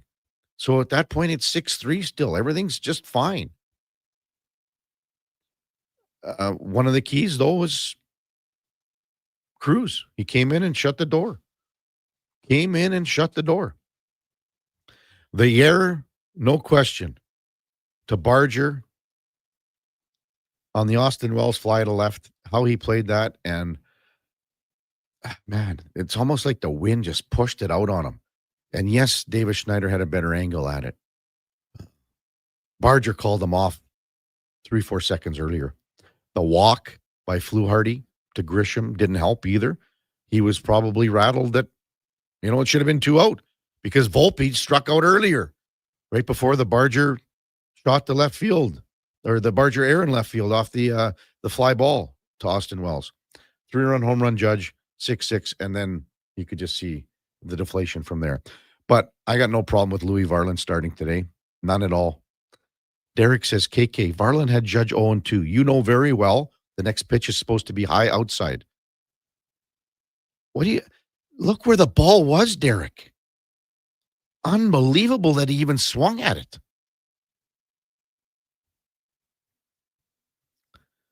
Corey says Santander's layout looked like Division D slow pitch effort. Can't disagree with you there. I don't know, Derek. I just think that the 0-2 pitch that Judge hit out, that is a 1 in a million shot. A 1 in a million shot. When we come back, top of the hour, we got David Schlemko, our co-host for Cougar, Paint, and Collision. We'll also have Andrew Walker coming up at 9:20 to discuss things about tonight's coverage that we'll have here on Sports 1440 and everything Oilers and Flames, as the opener is just, 11 hours away. Looking forward to it. Before all that, time now for a Sports 1440 update. Brought to you by AWS Welding Supplies in Nisku. Product sales, servicing, calibrating, and free same delivery of in-stock items to Leduc, Nisku, and South Edmonton. Your one-stop shop for all things welding, awswelding.ca. Check them out. Here is Sam the Record. This is a Sports 1440 update.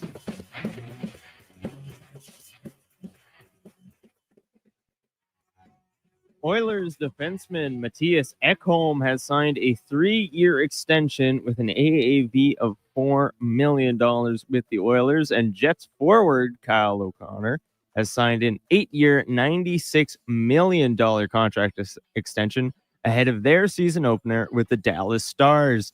The NHL season finally getting underway as the Panthers take a win over the Blackhawks 3-2. The Penguins blank the Rangers 3-0 in New York, and Colorado takes down the Kings 4-1, with Nathan McKinnon getting 2 points in that one to become the highest scoring player in Avalanche history. Blue Jays take a tough loss last night as they fall to the Yankees 9-6, with Aaron Judge hitting a 3-run homer. Other games in the American League Divisional Series sees the Mariners take a 2-1 series lead with an 8-4 win over Detroit. NBA preseason continuing yesterday sees the Chicago Bulls take a close win over the Cleveland Cavaliers 118-117, and the Indiana Pacers get a win against the Minnesota Timberwolves in overtime 135-134. Coming up at the top of the hour, we'll be joined by Wednesday co-host and former NHLer David Schlemko, and this has been your Sports 1440 update with Sam Wilness. This is Sports 1440, A Stingray radio station. broadcasting on Treaty 6 territory. Download the free iHeartRadio app and listen to CKJR wherever you go. Wing Wednesday at First Round. Whether you're coming for the first round, the last round, or a few rounds in between, they've got you covered with half-price wings every Wednesday night. Half-price wings. Over 35 delicious flavors like Cajun salt and pepper, maple bacon, and Inferno wings, now half price every Wednesday night. Wash them down with a cold pint of Canadian or Coors Light for only $5.75. Half price Wing Wednesdays at First Round in West Ed and now downtown. First Round, burgers, beer, sports. Carve out for a cause at the Jason Greger Pizza Pig Out, presented by GS Construction. Thursday, November 6th at the Canadian Ice House, indulge in unlimited pizza from amazing local pizzerias while you help raise some dough for Kids Sport. Then vote for your favorite slice to help crown the People's Choice Award winners. Tickets to join Edmonton's biggest and best adult pizza party are just $30. Head to jasongregerpizzapigout.com for more details and to buy tickets. Listen up, because you're not going to want to miss this. Right now is your chance to get in on Play Alberta's biggest offer ever. For a limited time only, new players can get up to a $1,000 casino bonus when they sign up. There's never been a better time to join the fun. Visit playalberta.ca today to get started with casino, sports, and lottery all in one app. Must be 18 plus to play. Remember, if you gamble, use your game sense. At Fountain Tire, get up to 25% off select tires, up to $125 off a set of 4 select Goodyear tires, and $50 off $150 service until October 18th. Restrictions apply. Book today. Fountain Tire.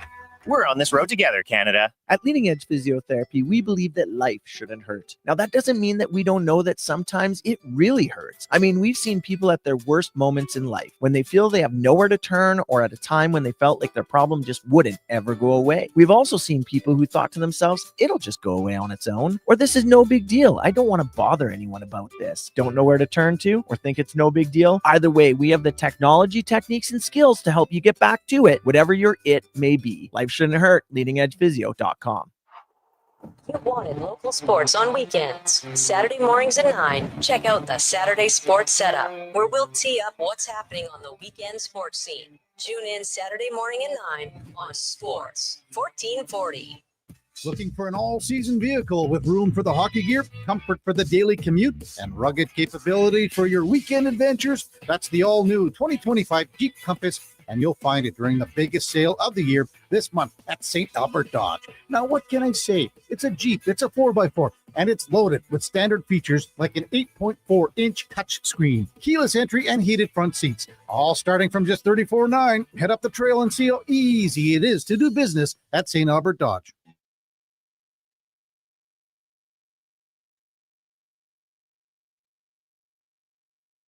Just in time for the morning skate. This is the Kevin Karius Show on Sports 1440.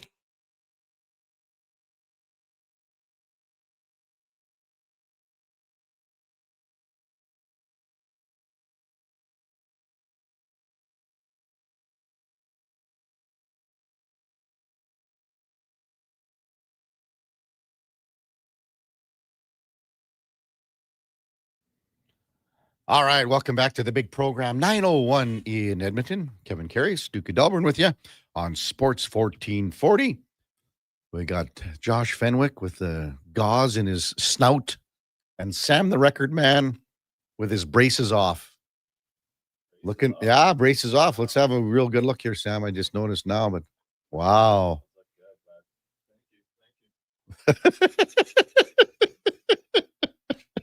Oh, man. Thank you. Let's welcome in our co-host on Wednesdays, former NHLer David Lemko, powered by Cougar Paint Collision, our family helping your family for over 40 years. Check him out at cougarcollision.com. Morning, Schlemmer. Morning, How you doing, Kev. big fella. Good to see you. I'm doing well. Yeah, that's good. A little better than you, I think.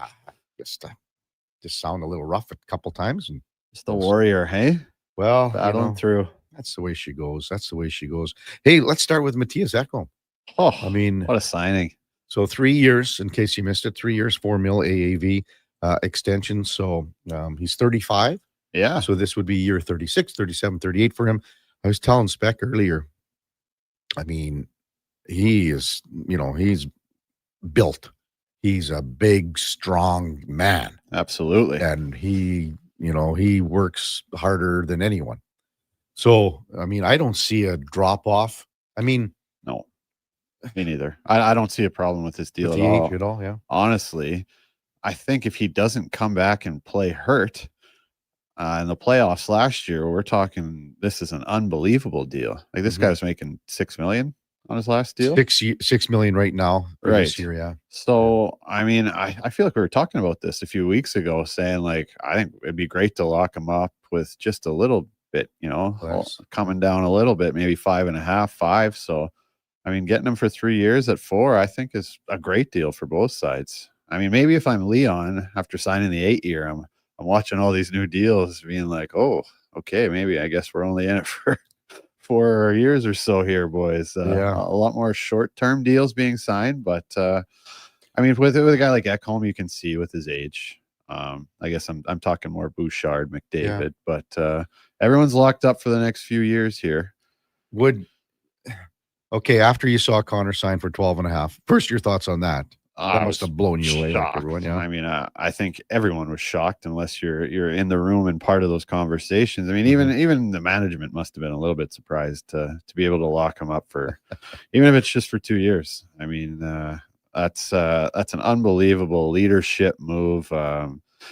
He's showing everybody what he cares about, right? He wants to win a Stanley Cup, and he just did a huge favor to the Oilers management and trying to build a champion. Yeah. So let's just say there were some contract talks in the works from Ekholm's side of things, and maybe the owners too. Yep.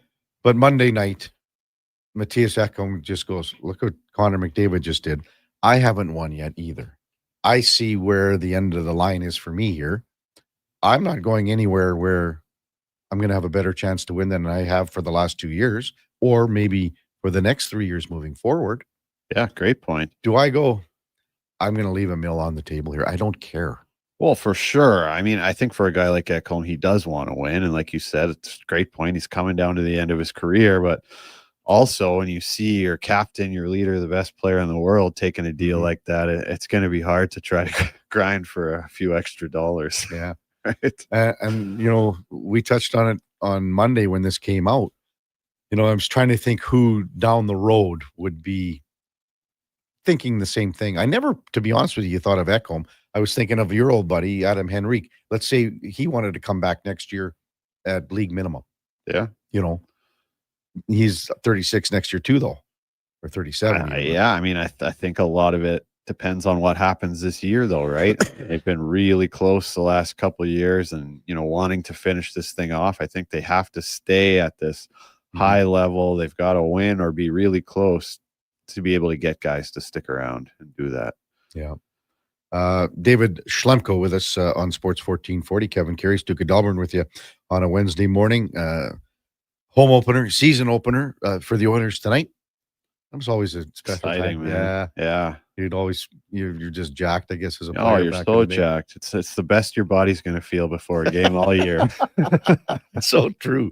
Now, did you like the season opener at home or on the road?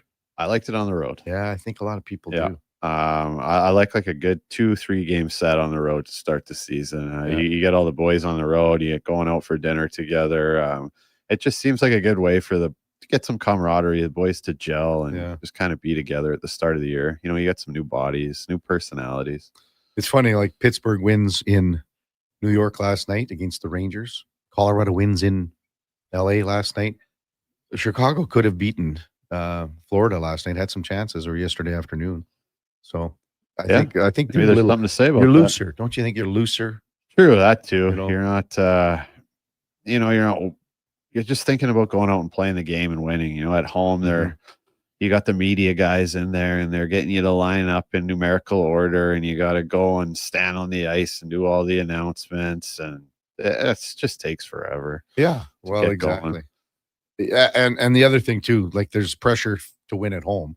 Your home opener. Yeah. The pressure to win on the road as the road team isn't there as much. Can be an ugly game, right? Yeah, exactly.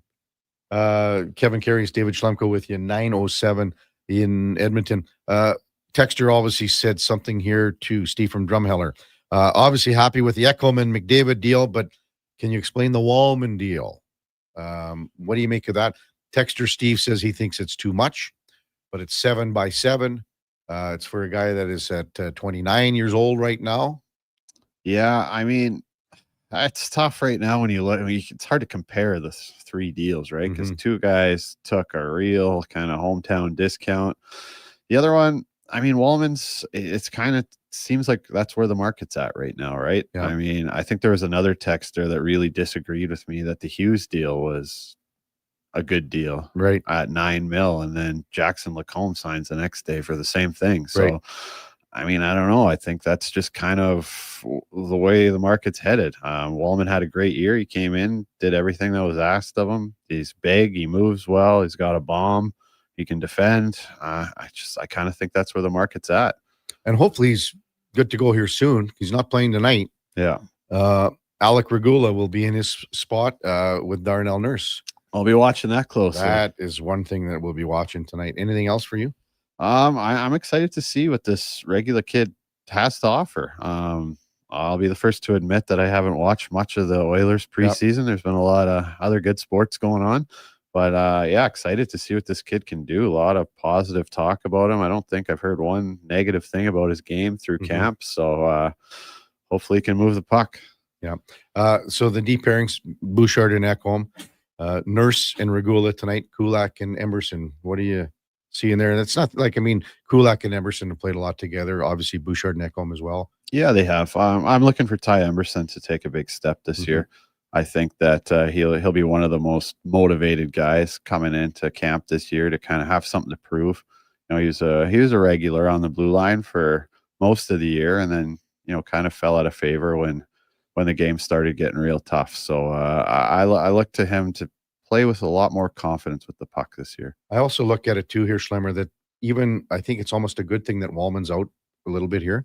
Yeah, so Regula comes in here now, and now a guy like Emerson and Stetcher, for that matter, more so Emerson, because Emerson's your true number 6 right now. Yeah. If Emerson's going, okay, if Regula comes out and plays a whale of a game tonight and Wallman comes back, I could be the odd man out here. Absolutely, man. You could take your job.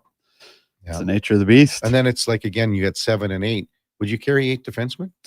Because if you send someone down, you're likely to lose them on waivers. It all depends on the waiver, right? But if you have 8 guys that you feel are NHL defensemen, you don't want to lose one for nothing this early. Yeah. Up front, lines look like so. McDavid, Draisaitl, Frederick. Where are you again with McDavid, Draisaitl on the same line? I don't mind it. I don't know why fans seem to love to obsess over it so much. I think they're going to play together sometimes they're not. Frederick up there is a little bit of a mystery to me. He must be moving a lot better than he was in the playoffs last year. I know he was playing hurt, but I'm kind of excited to see what he can do. He should get some chances, and apparently he's got a pretty good shot. Didn't see much of it last year, but I think again he's just got to go hard to the net, and he's got to battle and win pucks. And as soon as you have the puck, unless you're standing right in front of the slot, pass it off. Right? You're passing it to Connor or Leon, right? Yeah. I mean, I don't know how many times he's going to be like the playmaker. Like you said, I think mostly he'll be finishing off those tap ins backdoor. It's the old Wayne Gretzky when that guy got called up when he was in LA. If I pass you the puck, give it right back to me because I made a mistake. Yeah, that's what Burns used to say to me when I played with him in San Jose too. I wouldn't pass it to him. Needed he on the point. I'm like, well, you weren't open. I'm 7-11. I'm always open. Then a guy well, Matt Savoy with Ryan Nugent-Hopkins and Andrew Mangiapane. What do you make of that threesome? Getting a good look. I like the sounds of that line. Not a lot of size and strength, obviously, but Mangiapane plays bigger than he is, and a lot of speed and a lot of will on that line. So hopefully they can apply some pressure. That seems like a line that could just be kind of like a little water buggy buzzing around, creating chances. That's the concern for me on the second line, size and strength. Right. It's not as big as you'd like. Then another former teammate, Adam Henrique, between Ike Howard and David Tomaszek. Well, interesting, right? We don't really know much about the other two, just what we've seen in the preseason. So it'd be interesting to see. I like having Rico in there as the anchor, just a real smart veteran player that can, maybe cover up some of the little mistakes that those two rookies might be making out there. Yeah. The line I'm looking forward to watching tonight is Philp, but Coles and Kapanen. That's some big bodies there. It's a hard line. And if they can get in on the forecheck and create some turnovers, I think they're going to get a lot more scoring opportunities than people might think tonight. I agree with that. Even if it's not them getting opportunities, I think that they're a great grind line.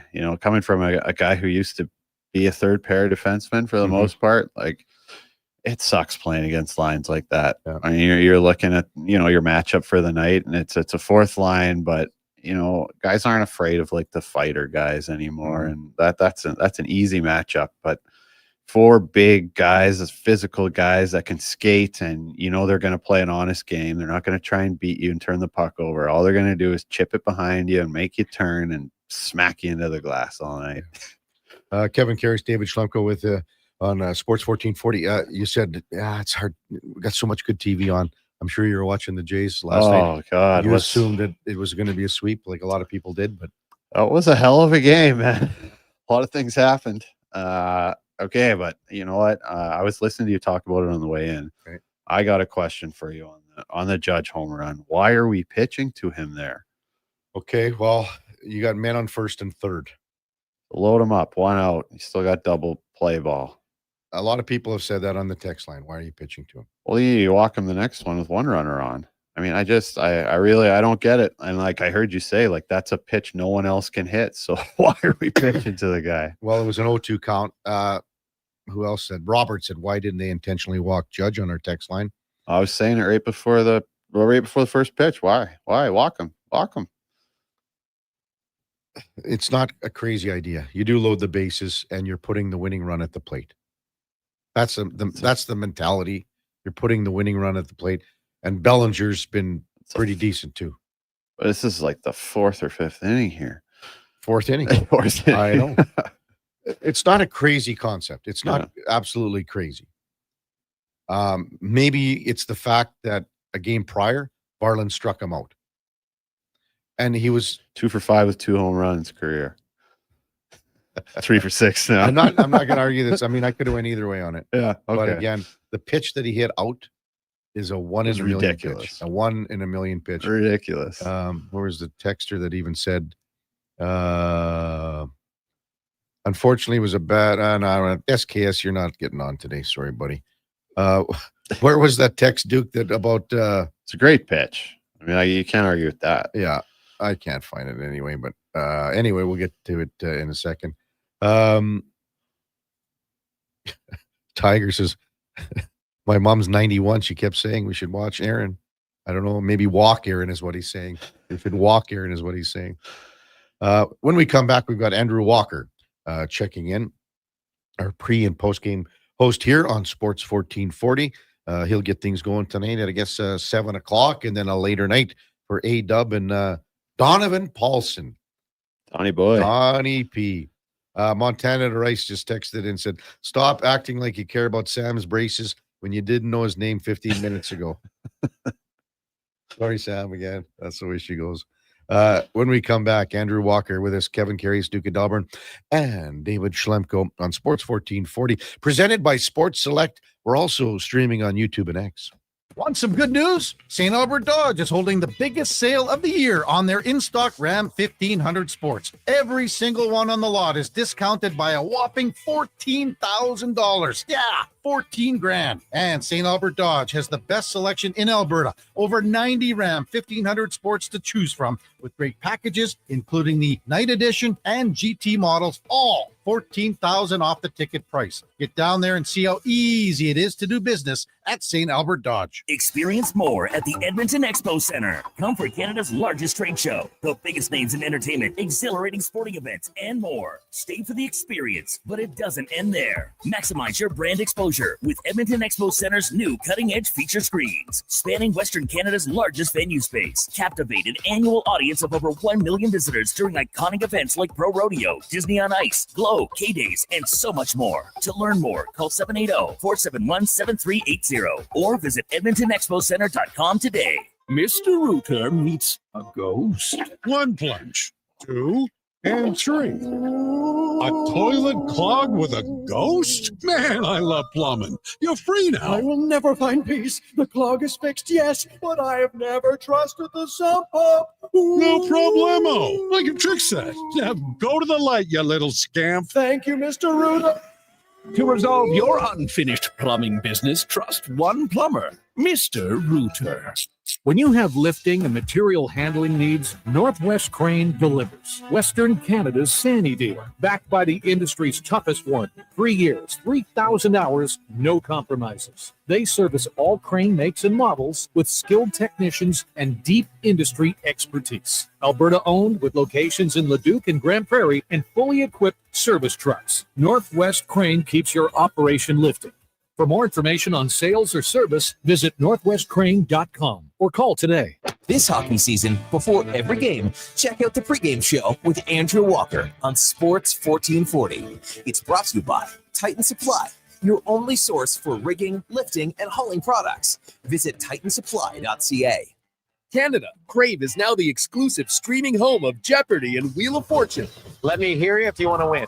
2 of the most iconic game shows in television history. You never know what's going to happen around here. Stream new seasons next day on Crave. I'm excited already. Plus, dive into a massive library of classic episodes, which include Canadian legend Alex Trebek. Answer. Daily Double. Jeopardy and Wheel of Fortune. Stream now, only on Crave. Subscribe at crave.ca.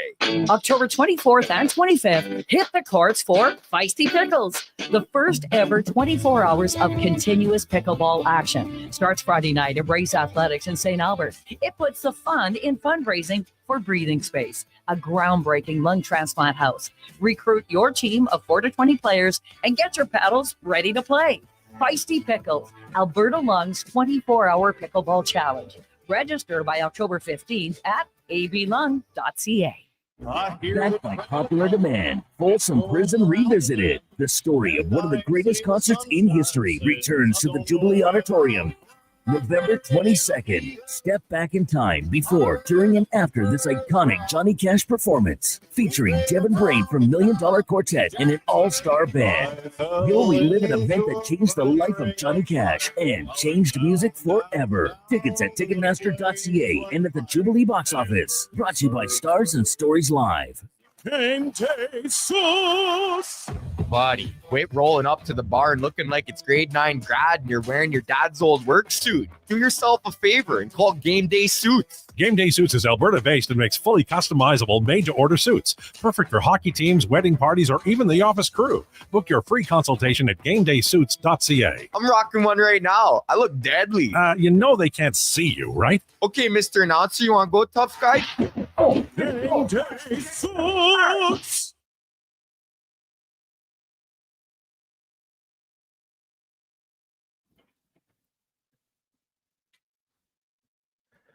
Portions of this hour brought to you by Sports Select. Playing Sports Select is easy. Visit sportsselect.com and generate a QR code or check their how to play videos for step-by-step guidance. Sportsselect.com, 100% legal, must be 18 plus. Please play responsibly. Stories, guests, and insights. This is Sports 1440 and the Kevin Karius Show.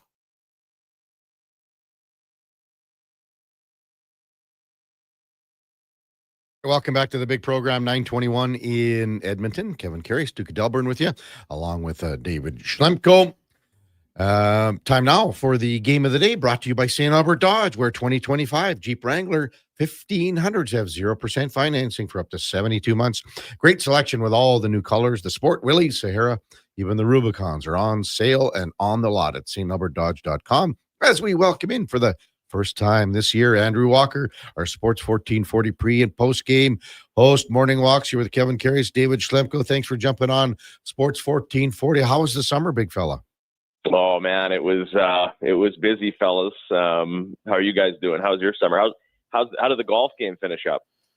Pretty good on this end. How did your golf game end up as well for you?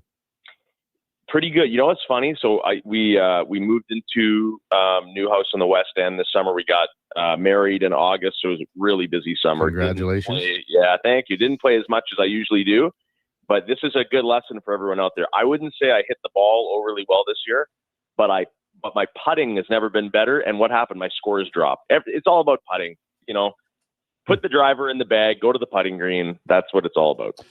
Yep, putt for dough, buddy. I hear that. So fun. I hear so that. Fun.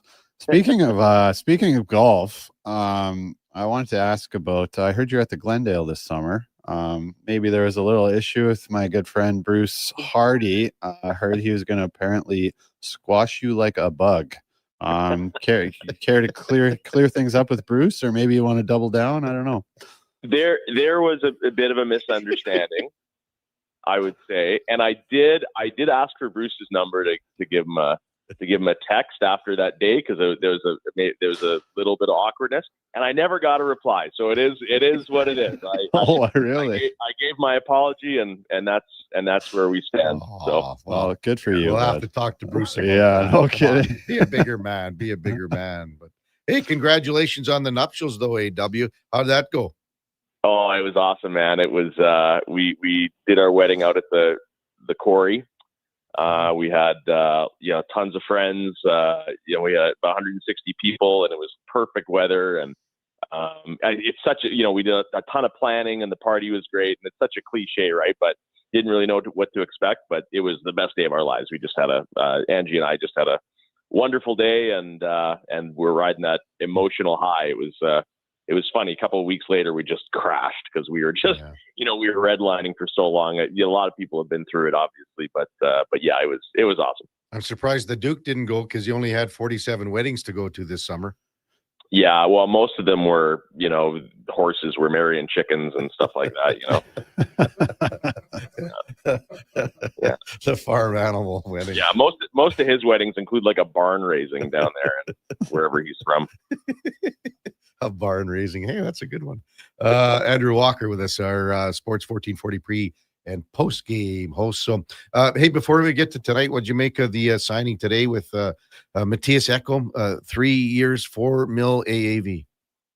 I mean, it's insane. Like this might have happened anyway, right? But what Connor did the other day and walking in and 2 years times 12.5. It's time to win. And guys like Ekholm's a perfect candidate, right? He's had a wonderful career. He's a wonderful player. But he wants to win, right? Like, he wants to win, and this is going to be the spot for him to win. So he takes a haircut too. I know he's getting up there in age, but I think as Spector tweeted today, he's a top pairing defenseman until he shows that he isn't. So $4 million with the cap going up. I mean, the cap's going up and the Oilers' salaries are getting lower. That does not happen in professional sports. So it's awesome, man. And this year's going to be interesting. You don't want to look ahead too much, but the 2 years after that is going to be a wild time because the Oilers can go out and get anybody they want that wants to come here and win. Like, it's going to be a really exciting stretch, and this Ekholm deal is just part of it. $4 million, like everyone and their dog makes $4 million. No offense to him, but Kevin Ball in Calgary is making much more than Ekholm. So it's crazy to me. That's a good point. I mean, different players, different points of their career, but I do agree. I think the Ekholm deal is a huge team-friendly deal. I guess my next question would be, 2 team-friendly deals now. Like, how much pressure is this Oilers management feeling now to deliver a champion? I mean, it has to be a lot. Like, there's just like you have to win. And there's never been a better time to win than, it's still difficult to win. Don't get me wrong, but between, this year and the 2 years corresponding, like it's win or go home. And even, I hate saying this because I know how hard it is to win. You do too. Losing in Game 7 of a Stanley Cup final will be unacceptable, right? Like, when you have the ability to put all the pieces together, this year is still going to be difficult, obviously. And then, we'll see how it goes, but going forward, there's huge pressure. If this team does not win a Stanley Cup in the next 3 years, it will be very, very disappointing. Like all the cards are on the table. And it's the trouble with being good, right? Because it comes with pressure to win. And, last year it's just been an interesting road, right? Like, when they lost in Game 7 to the Panthers, looking back, that's a really tough one because they probably should have won, right? Like, they had the Panthers on the ropes. They were the better team in that series. And then it all comes down to Game 7. Last year, it felt almost to me like I didn't expect them to get back. It felt like a Cinderella run. The regular season was objectively clunky, right? Like, you lost Broberg, you lost Holloway. Everybody you brought in didn't really work out. They made a nice little addition with Wallman, and then it looked like they were going to lose to the Kings. And then somehow they woke up in Game 6 of the Stanley Cup final again, but they got rolled, right? They weren't close. So 2 years ago, that one, it retroactively stings even more. And now going forward, you stay healthy. It has to be their time. And Connor signing that deal puts them in a wonderful position. Andrew Walker with us on Sports 1440. If there's a player or two that you're most looking forward to watching tonight, who would they be and why, Walks? I'm a big Trent Frederick guy. I know Donovan Paulson is as well. He was beating the drum for the Oilers to acquire them all last year and then got his wish. I think there's a lot of fans that just think he's a guy, but you got to watch him on one leg, right? Like, he was not really Trent Frederick. I think a healthy Trent Frederick is going to be a really nice player for Edmonton this year. whether or not he sticks with McDavid and Draisaitl, he's just really versatile. He can play the middle, play on the wing. He'll go, cause some chaos. There's no Corey Perry anymore, and you'll get 15 to 17 goals. So I think Frederick is a really nice add for this team, and I'm not alone. I'm really intrigued to see what Matt Savoy does this year after a full year of pro hockey under his belt. I know it's just one little play, but that little burst he showed against Vancouver in the final preseason game is there's not a lot of guys in the league that can move like that. So if he starts getting comfortable and is playing regular minutes, I think he brings up the speed quotient on this team. So I'm excited to watch him. Yeah, I'm excited to see Savvy too. Nice to see he'll get a good opportunity on the second line. What about the other two rookies up front, and Tomaszek and Howard? What do you expect to see from them? It's I won't say it's nice that guys are injured, but it's nice that they have the roster room so Howard gets to play. Obviously has some great finishing ability and some instincts. I still think there's probably some time in the American League for him. That was my impression, but you never know, right? Like when the games start to count for real, some guys just inexplicably fit in and step it up. Maybe Howard's that guy.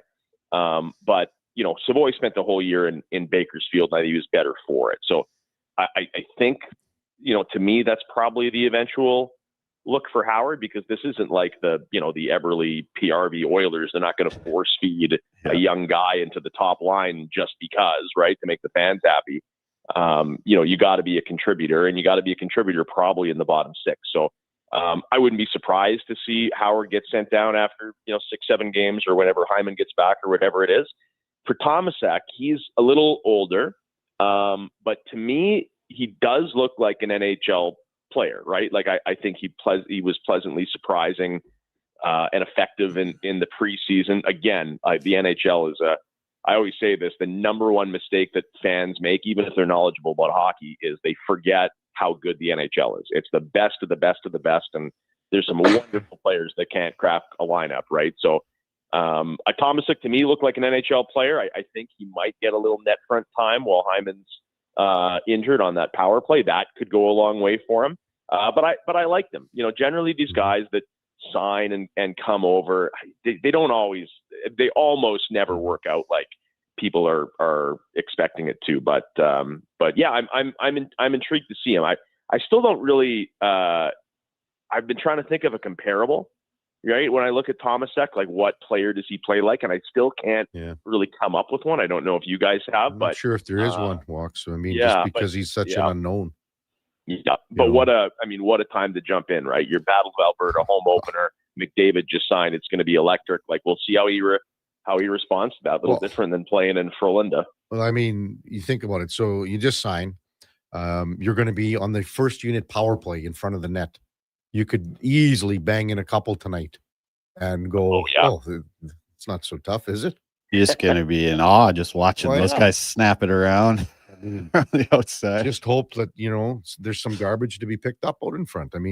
That's his job on the power play. That's what Hyman did. I wonder if he's going to be off on the one post there and see if guys are going to bank him in like they were trying to bank him in off Hyman. Yeah, well, he's a big body, and he's going to get a few more cross checks than he did playing in Sweden. I'll tell you that. Hey, Walk. Speaking of comparables, I'm sure you've watched the preseason a little more than I have. Do you have a comparable player to Alec Regula? I would say I like him. By the way, everyone seems to. Yeah, I like him. What do you think of a Brandon Carlo? Okay. Yeah. Yeah. Yeah. I like Regula, and there's a reason why they picked him up. They stashed him. I actually saw him a couple of times in the spring. He was around. He didn't feel like just a normal waiver claim. I think they really saw something they liked, and again, a big, younger, rangy, right-hand shot guy. And for a guy that hasn't played in a long time, I thought he looked pretty comfortable in preseason. And I don't think if he got exposed to waivers, I don't think he'd clear. I think there's enough book on him now. So it'll take some time. And again, this is not a development team, right? It's the same with Howard. Like, we're not going to play you in instances where you're having some trouble just because we want to develop you. Like, that's not, you're trying to win a championship here. So we'll see. How long does he play, or is he the seventh guy? I know they like Emberson as well. I love Troy Stetcher, but he might end up being the odd man out if Regula can play. But I like him. I like the way he moves.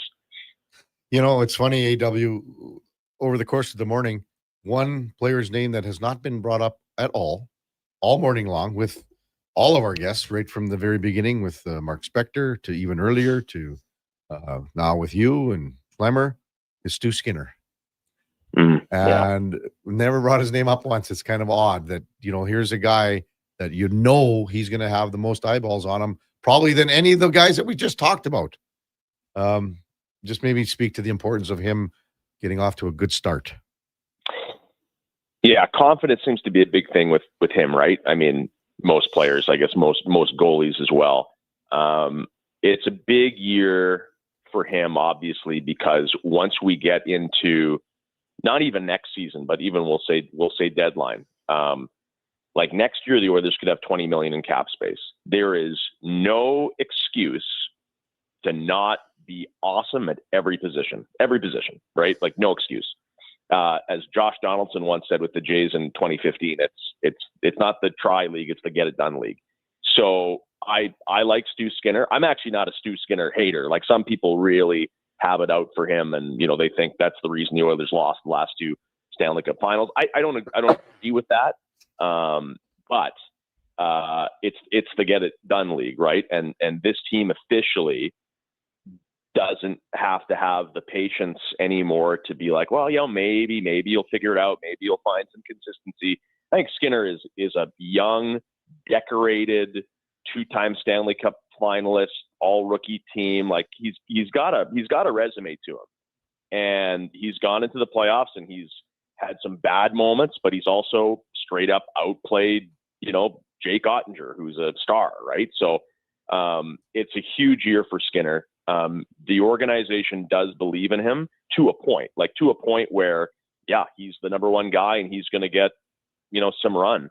But if it's not there for him, I think there's no more patience, right? You could cut him loose as early as the deadline. Now, if there's a lot of players that if they struggle, you're not going to do that. But Skinner is one of them. So it is D-Day. It doesn't mean that I don't believe him. It doesn't mean the team doesn't believe in him. But yeah, it has to be. You have to be excellent at every position now that McDavid signed that deal. There's no excuses.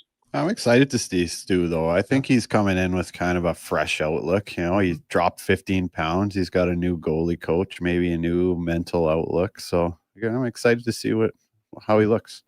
Yeah, I mean, I have no, I love Sorokin or something here? Sure, of course, but it's easier said than done. This isn't EA Sports, right? You can't just go and get a guy and, how are you going to fit him in? Next year we can talk about it, but yeah, I think like this team was objectively not very good last year, and they still had 100 points. They still made the playoffs in their sleep. Like, they will be a playoff team. They might even win the President's Trophy with Stuart Skinner. Like, I'm not worried about that. Mm-hmm. It's just, can he get to a point with all those factors you mentioned that, you're going into the postseason and you're not concerned about your goaltending. But I think it's all set up for Skinner to have a wonderful year.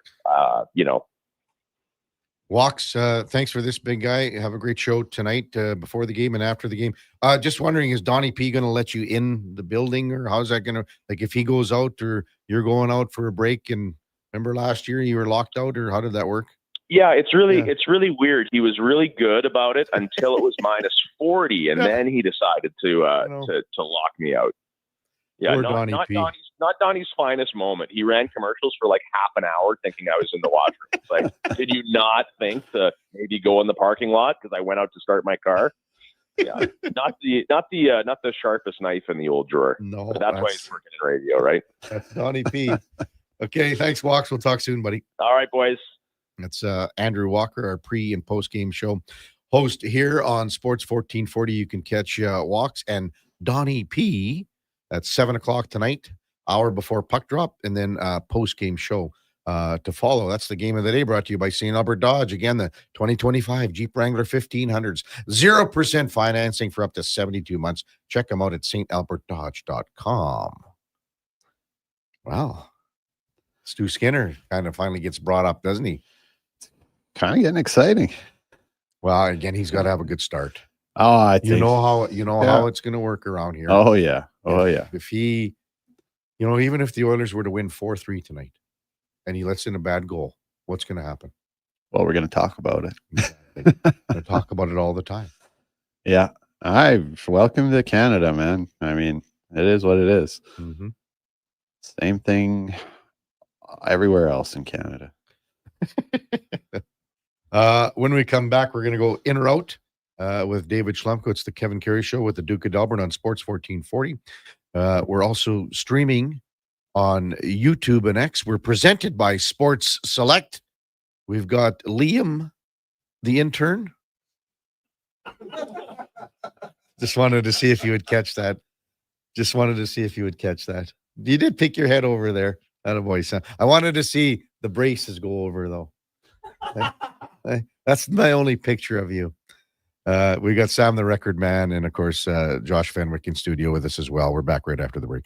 Fall in the savings at Wolf GMC Buick. For a very limited time, get 0% on every 2025 Buick and GMC, including the all-new Buick Envista, the Encore, Envision, and Enclave. For the GMCs, 0% on 2025s like the Sierra Half-Ton, Sierra HD, even the Yukons. Get 0% on all 2025s. Plus, get up to 84 months on the GMC Sierra Half-Ton Crew Cab. But like the Leaves, these deals won't last long. Get into Wolf GMC Buick now. Wolf GMC Buick.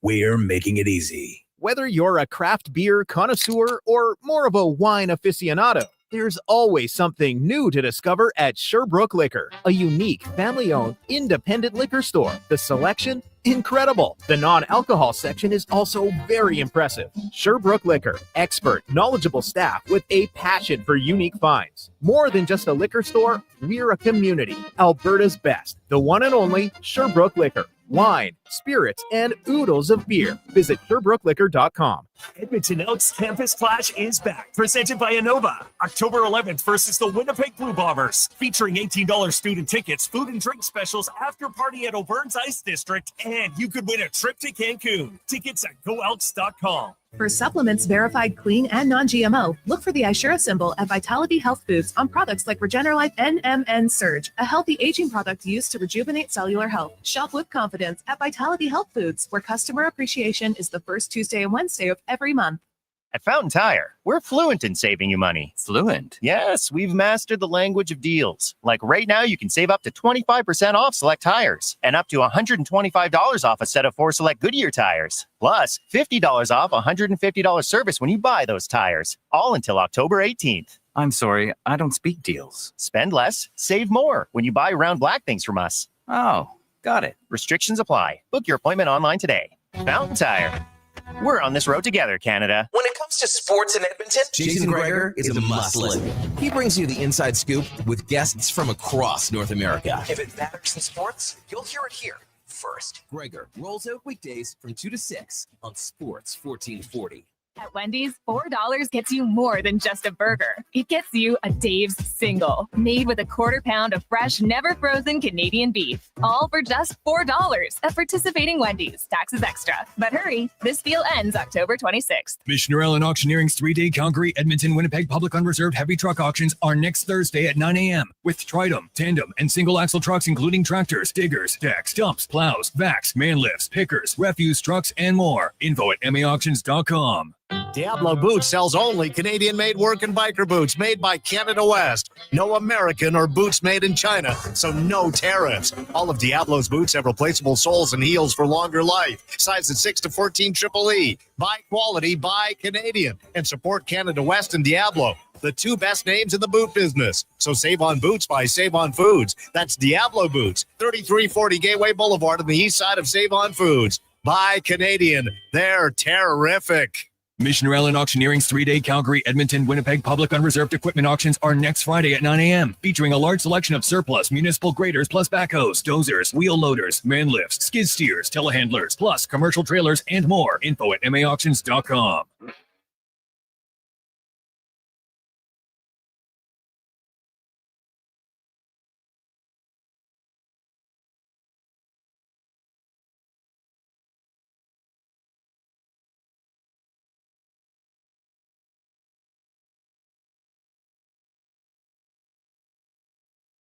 with over 30 years of sports experience. This is the Kevin Karius Show, brought to you by Sports Select. Bet on the original at sportselect.com. Please play responsibly.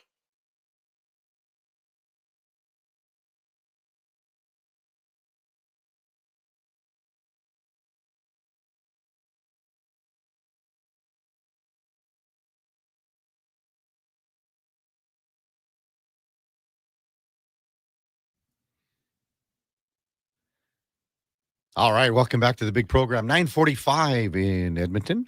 Kevin Karius, Duke of Delburne with you on Sports 1440. David Schlemko in with us on a Wednesday.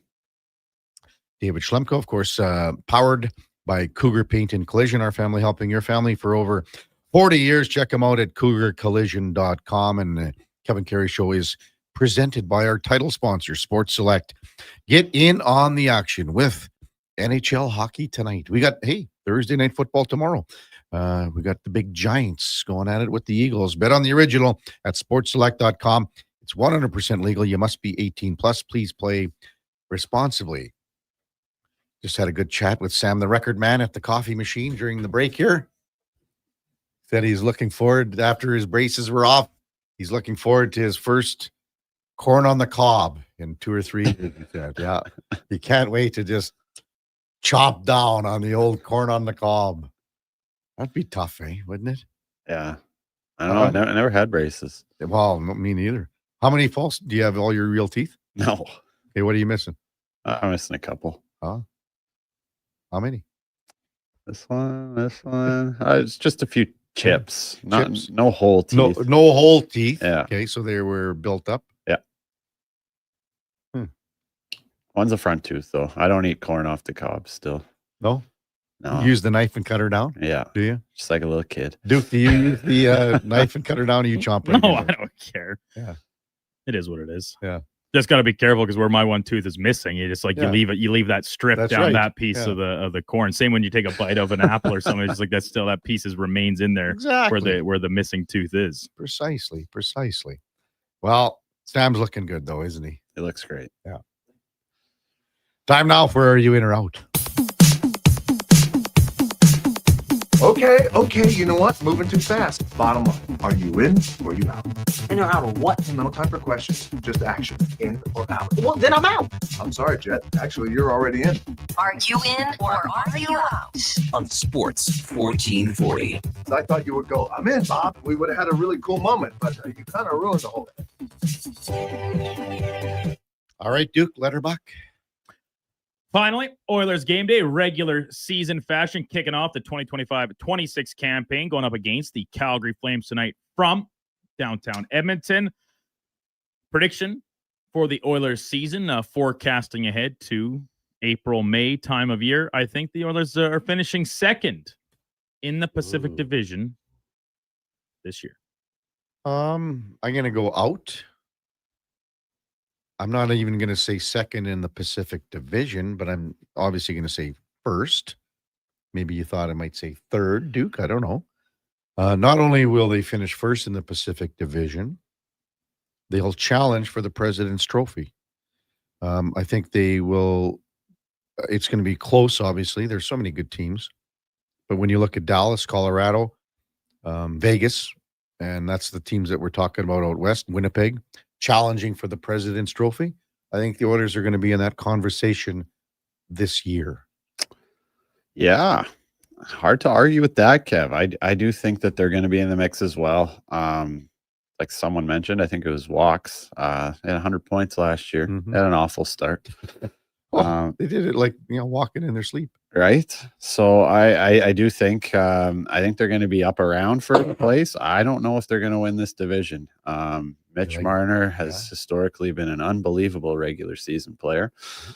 So I think Vegas is going to be coming out hot out of the gate. And I think they'll be right up there too. Sure, I'll be in. I'll be in on. Or no, sorry, out. I'm going to be out. I'm going to say they're going to win the division. I'm with Kev. I like you said, Schlemmer, I think Vegas is still a really good team, and they've kind of. It's weird to say about just like winning a division in the regular season because, yeah, I guess in theory you get to hang a banner up for that, but nobody really cares, right? There's only one banner that teams do want to hang, and the Panthers got to do it last night. the Oilers are great in the playoffs. So they kind of seem to have this switch to know to turn it on. But this version of the Oilers with this core of players has shown us that they are at large stretches a pretty sporadic regular season team. And slow starts, they keep harping. We want to have a better start. We want to have a better start. Well, they said that last year too. And they did not have a very good start. The opening road trip after these 2 games against Calgary and Vancouver, heading out east for a good little stretch. That's going to be a tough task up against some quality teams, trying to integrate some new guys into the lineup. I can't quite envision them getting past Vegas, but I think second place will be handily so. Do you think they learned something from that though, Duke? From going all the way to the finals. I'd like and to think so. Short summer, quick turnaround. Like I would definitely hope that they're going to come out a lot better than they did last year. There are so many times when discussing my concerns around this Oilers team that I want to be proven wrong. But does a tiger change its stripes? Sometimes, yes. I mean, in reality, no. But like teams can change. But this has been a couple of years of it now, granted with some different players in the fold. I just think that they know where their end goal focus is. And at times during the regular season, the level of give a you-know-what maybe isn't at 150% like we see it is for them come playoff time. So if it's about to start, that's one of the things. I think that matters a lot, yeah. Well, think about this. Again, you have 2 home games, then you go on the road for 5. And Schleimer, you can attest to this. Sometimes you get in a groove on the road and you can't be stopped. Yep. And then sometimes you just can't get Can't out of buy your a own, win. can't get out of your own way. Out of the 12 games this month, and they play, I think they play the Rangers twice. Out of the 12 games they play this month, 9 games are against teams that did not make the playoffs last year. Looks pretty good. Everyone thinks the Rangers are going to take a step forward. They can't be as bad as they were last year. But when you think about it, right? Calgary didn't make the playoffs. Vancouver didn't make the playoffs. The Rangers didn't. Islanders didn't. Devils did. Detroit did. Did not. Ottawa did. And Montreal did. So of some of those teams that missed the playoffs, do you really think they're bad teams? Like those are free squares on the bingo card? No, I don't. I would never say that. But what if we were talking out of these 12 games, if they were playing Dallas, Colorado, Vegas, if they were playing out east on this road trip, Florida, I see what you're saying. Tampa, I mean, they're in for a dogfight tonight, though. That's going to be a war tonight. You're going to get a competitive Flames team. Earlier this morning, some tidy business being taken care of by Stan Bowman. He's on a bit of a roll here in the past couple of weeks, going back to Vasily Podkolzin, the head coach, McDavid, Wallman, and now Matthias Ekholm. 3-year extension, $12 million total. That even my math can figure out. That's a $4 million AAV. It is a great deal for a player that is at worst going to be a second pairing defenseman for at least the next couple seasons, or at least you would think so. But not trying to be a negative Nelly. I swear I'm not. I'm just saying what's on my mind. He's 35 years old. It's a 3-year deal, takes him to 38. That injury last year, yes, he came back too soon in the Stanley Cup final. Looked like a shadow of the guy and the player that we've seen him be the majority of his career. The bounce back from that at his age is my only eyebrow raise when I look at this extension happening here before we've even see him, some preseason action aside, get back on the ice. Go ahead, Mr. D-Man. Okay. Well, I love Matthias Ekholm personally. I think he's huge for the Oilers. He's huge for Bouchard. I will agree with you that that's got to be the only question mark, was just the coming back from that injury last year. But I mean, it takes a lot of balls to come back in the Stanley Cup final and, play that hurt. Like, you could tell he was hurting. He was, like you said, he was a shell of himself. I have no doubt in my mind that he's been working his ass off. He seems like the consummate professional, and he's going to come in and pick up right where he left off before he went out with that groin injury. I think there's some guys that have the body type that are, I'm not comparing him to Zdeno Chara by any stretch here. But, Zdeno Chara was one of those guys that could carry that frame. Yeah. And Matthias Ekholm, when you think about it, he's probably 3 inches shorter than Chara and probably 30 pounds lighter. That's probably about close. Yeah. I mean, Chara was 255. I think Matthias is 225. Chara was 6'7". Matthias is 6'4".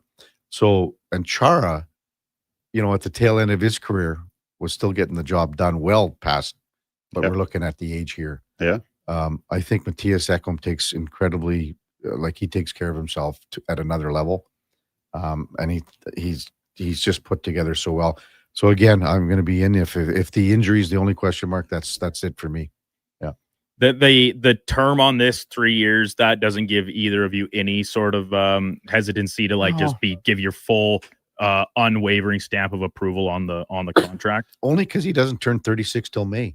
He's 35 right now, turns 36. Well, so age, I mean, we use that as a marker, right? It's a tangible number, but this is a guy with a lot of miles on the body, and everything we just talked about, why he's such a good player.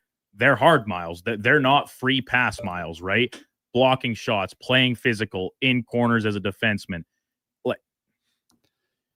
3 years, but to me, the reason if I'm justifying it, that third year at $4 million, but at that stage of the salary cap's evolution, is that the going rate for a third pairing defenseman? That's a great and is that what Matthias Ekholm might be in the final year or two of this contract? I think it's probably okay. That's fair. I think I'm okay with it. I'll be very honest. We had this text earlier. I know when you first got in Schlemmer, I am actually more worried about the 7 years for Jake Wallman. Yeah. Yeah, I would be too. Very much than I am for 3 years, Matthias Ekholm. I don't think he's going to be the same Ekholm in 4 years' time, but still a good player, capable of playing at very least third pairing minutes. So yesterday we did the Eastern Conference, despite Kevin's confusion around the question. Too many commas, apparently, and then he was trying to tell me something that wasn't. What teams were in what division? I didn't. Hey, No, he's that's under not the what I weather. said. That's not what I said. Again, totally. You 100% were trying to tell me that Carolina and Tampa Bay were in the same division. That's like me saying Sam was Liam. Yeah, you're heavily medicated these past couple of days trying to fight off the sore throat. But you're doing a great job, Kev, battling. Today, we're doing the Western Conference with David Schlemko in with us. Next summer's Western Conference final. I'm saying it's going to be a three-peat, Edmonton and Dallas once again. Oof. I'm going to go out on this one. Me too. Are you? Yeah. You want to pick your team? Don't tell me it's going to be the same as mine, is it? I don't know. Let's see. I'll stick with the Oilers, but I think Dallas's run is over. I thought Colorado was the way better team in the series last year. Outplayed them for most of it. I'll take Colorado and the Oilers this year. That's what I was going to take. Just for the hell of it, I'll flip it around then. And I was going to take Colorado, to be honest with you, but I'll just for the hell of it, and just with KFC signing today, I'm going to go Winnipeg. How's that sound?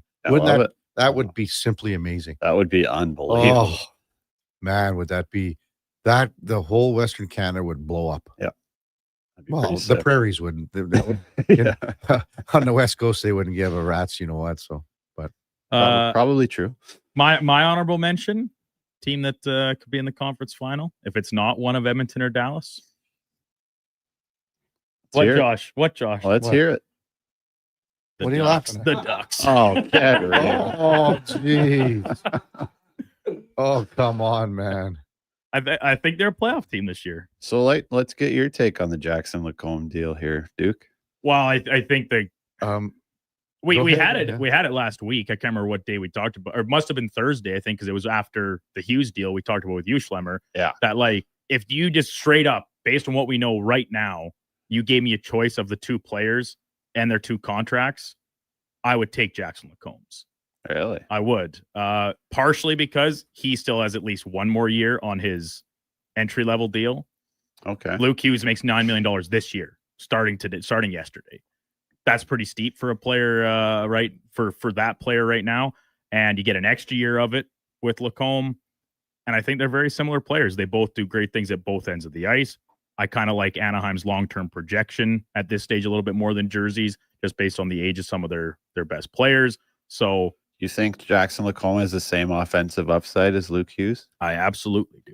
Really? Yeah. Oh, interesting. He loves him. It's a great player. I just haven't seen him enough. And it's kind of funny.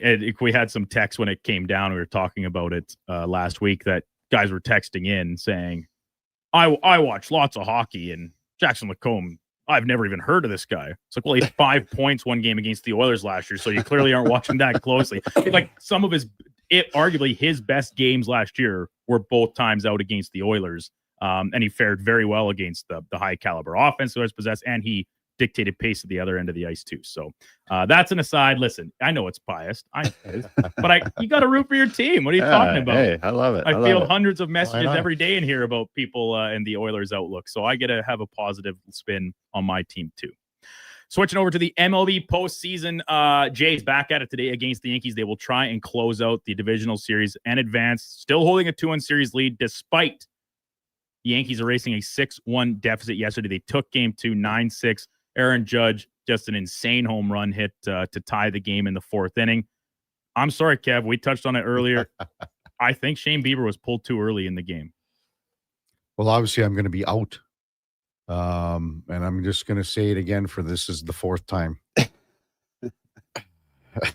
After the pitching change and Rodon was relieved, Ernie Clement came in at second because IKF, well, I don't even know if he should have been starting, but that's another story. Barger came in at third. Okay. Inning starts. Trent Grisham, double to deep right field. Aaron Judge, double to deep left field. Grisham scores. Bellinger, single to center. Judge goes to third.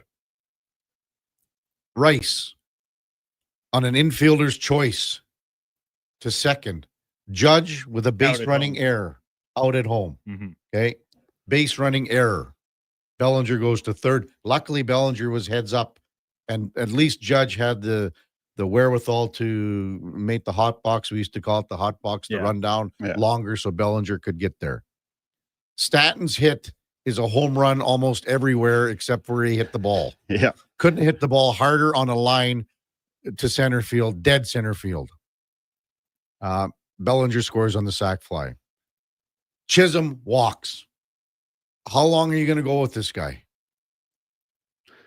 You're still winning the game 6-3. Mason Fluharty relieves. Shane Bieber gets out of the inning as Rosario pops up to catcher. The right call was made at that point. They got out of the inning, Duke. It's 6-3. You got out of the inning, and now your starter went 2 2/3, and same as the Yankees bullpen starter that got lit up on Sunday is back to task to try and hold a 3-run lead. But that's the issue, right? It was 12-0 on Sunday. He's a veteran. 12-0 on Sunday. For me, I'm sorry, Duke. I'm with Kev on this one. I gotta be out. He was getting beat up, and I go back to that Stanton fly ball, and you're just like, oof, that could have been tie ball game almost right there. Like I said, he brought in Fluharty. He got out of the inning. The issue was the Yankees bullpen got the job done, and the Blue Jays did. Simple as that for me. I was originally going to phrase this question about just basically lambasting John Schneider on entirety with his lineup decisions, some of the pitching decisions. I decided just to focus in on this one in particular. And listen, I know this kind of seems a certain way because of earlier this week when I was talking about Savage coming out on Sunday. I'm okay with pulling a starting pitcher early, but you're in the playoffs. Like, these are you chose them as your starters for a reason. And some teams have stronger bullpens. Some teams have stronger starters, The Jays fall into the former of those categories. Their bullpen is volatile. Your starters have been the majority of the strength of your staff all year. Let me ask you if Stanton hits a little more loft on that ball and it goes out. What are you saying?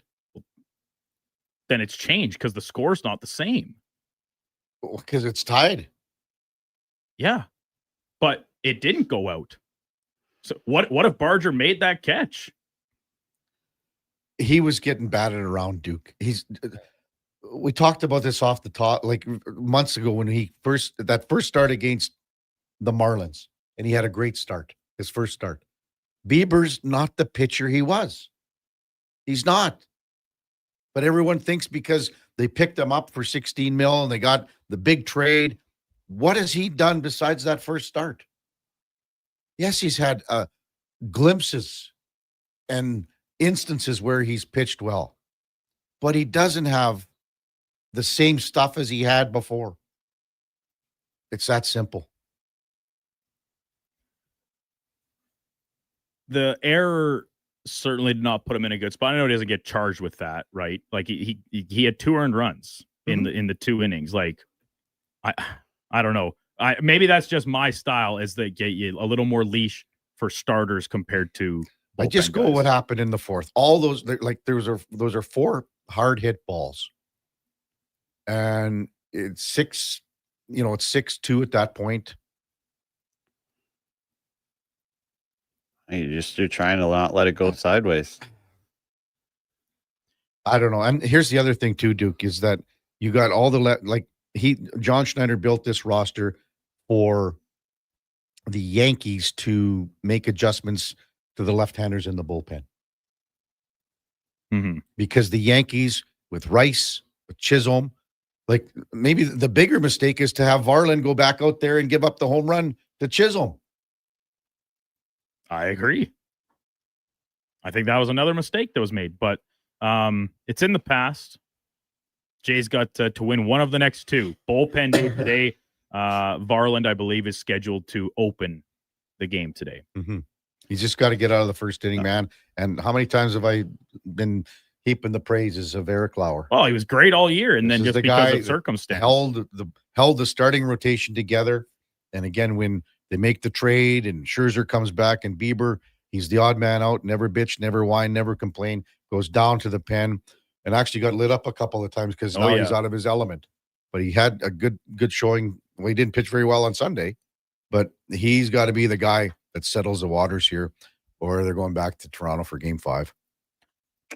Finally, sorry, Summer, do you have something? No, good. Lastly, today, National Mall Walking Day. Very appropriate topic here inside West Edmonton Mall at the Stingray Studios. We've touched on mall walking before about how I believe there should be lanes marked on the floors, passing lanes, speed lanes, etc.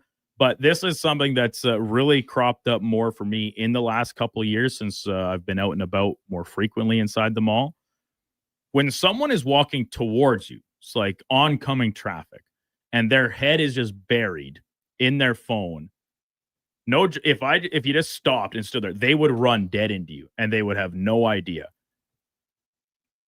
As frustrating as it is to get stuck behind someone that's walking super slow, sometimes also looking at their phone or whatever, they're just slow walkers. I think the oncoming traffic inattentiveness is equally as frustrating when you're out trying to take care of some business inside a mall. Oh, we got a lot to break down here, dude. First of all, speed lanes, passing lanes. Yeah, I think there should be lanes in malls. It's just a little too close to COVID for me. I don't know about that one. You think they should have those things in the air? I'm not saying you got to stay away from people. I'm just saying, like, you gotta there has to be order. There has to be order. Okay. Because it's chaos out there. Duke, do you ever, if someone's walking towards you and they are on their phone, do you sort of walk in that lane and see if they're going to bump into you? You don't have to. You can walk in your own lane, and it's like almost just like human magnetism. They just like come towards you. You're the only 2 people in the whole side of the mall. I know. And they just walk on a beeline right at you, and then like even you step out of their way, and they are none the wiser. They have no clue that you could have just buried them. Yeah, could have put your shoulder into them and laid them out. This actually happens a lot. I'm thinking like I'm not moving out of my lane. Like if they run into me, like I'm going to be braced and ready for it. It's their fault. But still, I don't think that's as frustrating as getting behind a slow walker. Because I feel like when you're behind a slow walker, it's usually plural. Like slow walkers, like they'll walk like 4 across and make it kind of hard to get around them. That's what's really frustrating. Oh man. You don't have to walk in like a 4, 5, 6 person row across the whole area so no one can pass you. That's the most frustrating to me. Duke, do you think they should have those walking things in the airport? You know, where they have that? Like the horizontal escalator? Yeah, whatever they call them. I don't know. I don't know what if those have a technical name or not, but no. I don't, because then people just stand on them. Correct me if I'm wrong, I believe they are designed that you still walk. Well, because if you can stand on the right and walk on the left, I believe is what you're supposed to do. Is it a matter of like you're tired?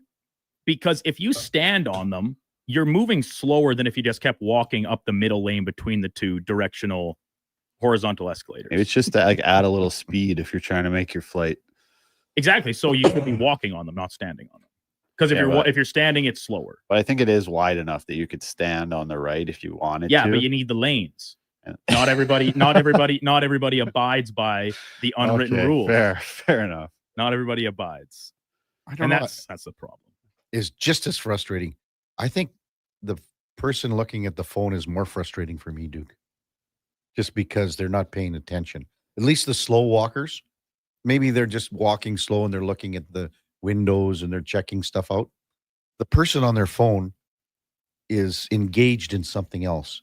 And if you were to run into them, that's fine. Or they're going to run into you. You seem like a guy, Kev. You wouldn't be shy about dropping the shoulder. No, I would stand there and let them walk right into you. Old timers hate technology. Well, and then Kevin, swat their phones out of their hands down onto the hard tile of the mall floor. Walter says there should be lanes in malls. LOL. How utterly ridiculous, Duke. I really don't understand how people think that is so crazy. I'm still not over like the arrows on the floor of the grocery store. I don't want any more lanes. Tell me where to walk. But we're talking about two different things here. Like when you're not in a store in the mall, like there are directions of traffic and flow to keep things moving as efficiently as possible. It's not a matter of how close you can be to the next person. It's about efficiency. Even the rig says, truck them, Duke. LOL. Sometimes you sure want to, but then that probably just would cause more problems than it would solve. Mm-hmm. So you hold back. Good stuff, Duke. We got to take a quick break and we're going to come back with Ryan Pike from Flames Nation. It's the Kevin Karius Show with the Duke of Delburne. What's the matter? Oh, yeah, that's okay. What? I just didn't know we were going to read the line. No. Which liner? No. What are you talking about? We're still in the 9:40. I know we are. We're what? We're in the 9:55. It's time for an update. Is that okay? Holy cow, man. Oh man, I can't do anything right today. Time now for a Sports 1440 update brought to you by Loca Quality Market. Your next dinner's ready with Loca Quality Market's gourmet meals. Choose from over 200 chef-prepared meals. Shop local at loca.ca. Here's Sam, the record man. The Sports 1440 update. Oilers defenseman Matthias Ekholm has signed a 3-year extension with an AAV of $4 million with the Oilers. And Jets forward Kyle Connor has signed an 8-year, $96 million contract extension ahead of their season opener with the Dallas Stars. Oilers season opener tonight as they host the Flames in Rogers Place. Puck drop at 8 p.m. A few other games happening around the league sees the Canadiens taking on the Leafs. Kings and Golden Knights facing off in Vegas. The Bruins and Capitals head on to the ice in Washington. Oil Kings are also heading to Medicine Hat tonight to take on the Tigers. Puck drop at 7 p.m. at Co-op Place. Blue Jays look to head to the ALCS as they take on the Yankees tonight in New York with Louis Varland throwing the first pitch at 5 p.m. And a full slate of MLB playoffs as the Mariners and Tigers get underway at 1. Brewers look to sweep the Cubs with both teams taking the field at 3. And the Phillies look to avoid the sweep as they take on the Dodgers in LA at 7. Raptors preseason continuing tonight as they head to Sacramento to take on the Kings, tipping off at 8 p.m. A few other games in the NBA with the Spurs taking the court against the Heat in Miami. The Warriors host the Trailblazers, and the Celtics and Grizzlies go head-to-head in Memphis. Coming up at the top of the hour, we'll be joined by Ryan Pike from Flames Nation. And this has been your Sports 1440 update with Sam Wilness. Sports 1440, Stingray radio station. CKJR broadcasts from West Edmonton Mall and Wetaskiwin. Download the free Stingray music app and listen wherever you go. Edmonton Elks Campus Clash is back, presented by Innova. October 11th versus the Winnipeg Blue Bombers, featuring $18 student tickets, food and drink specials, after party at O'Byrne's Ice District, and you could win a trip to Cancun. Tickets at GoElks.com. At Fountain Tire, get up to 25% off select tires, up to $125 off a set of 4 select Goodyear tires, and $50 off $150 service until October 18th. Restrictions apply. Book today. Fountain Tire. We're on this road together, Canada. For supplements verified clean and non-GMO, look for the Ishura symbol at Vitality Health Foods on products like Regenerlife NMN Surge, a healthy aging product used to rejuvenate cellular health. Shop with confidence at Vitality Health Foods, where customer appreciation is the first Tuesday and Wednesday of every month. Monopoly Double Play is back at McDonald's. So let's practice winning. You just won 25 grand and go. Yes! I said 25 grand. That's what I'm talking about! Yeah! Much better. Okay, now you just won a brand new Chevrolet Corvette. I think she just fainted. Impressive. Feel like a winner on pack and in-app. Monopoly Double Play is back. While supplies last, 1 in 5 chances to win game piece prizes at outset. Chances to win draw prizes depend on number of entries in each draw. Cash prizes payable by e-transfer. See rules in-app. Planning your next event? Let Loca Quality Market cater. From made-to-order meals to gourmet platters to full chef tasting experiences, they make entertaining effortless. Visit loca.ca to start planning today. Canada, Crave is now the exclusive streaming home of Jeopardy and Wheel of Fortune. Let me hear you if you want to win. 2 of the most iconic game shows in television history. You never know what's going to happen around here. Stream new seasons next day on Crave. I'm excited already. Plus, dive into a massive library of classic episodes, which include Canadian legend Alex Trebek. Answer. Daily Double. Jeopardy and Wheel of Fortune. Stream now, only on Crave. Subscribe at crave.ca. I've been job hunting for months, but I don't have the skills for the jobs I want.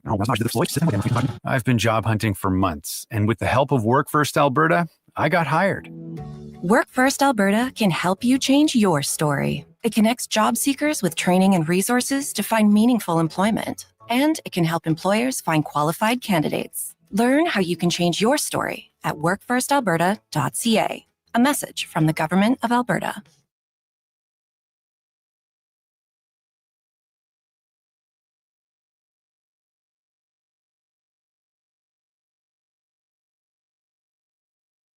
With over 30 years of sports experience, this is the Kevin Karius Show, brought to you by Sports Select. Bet on the original at sportselect.com. Please play responsibly.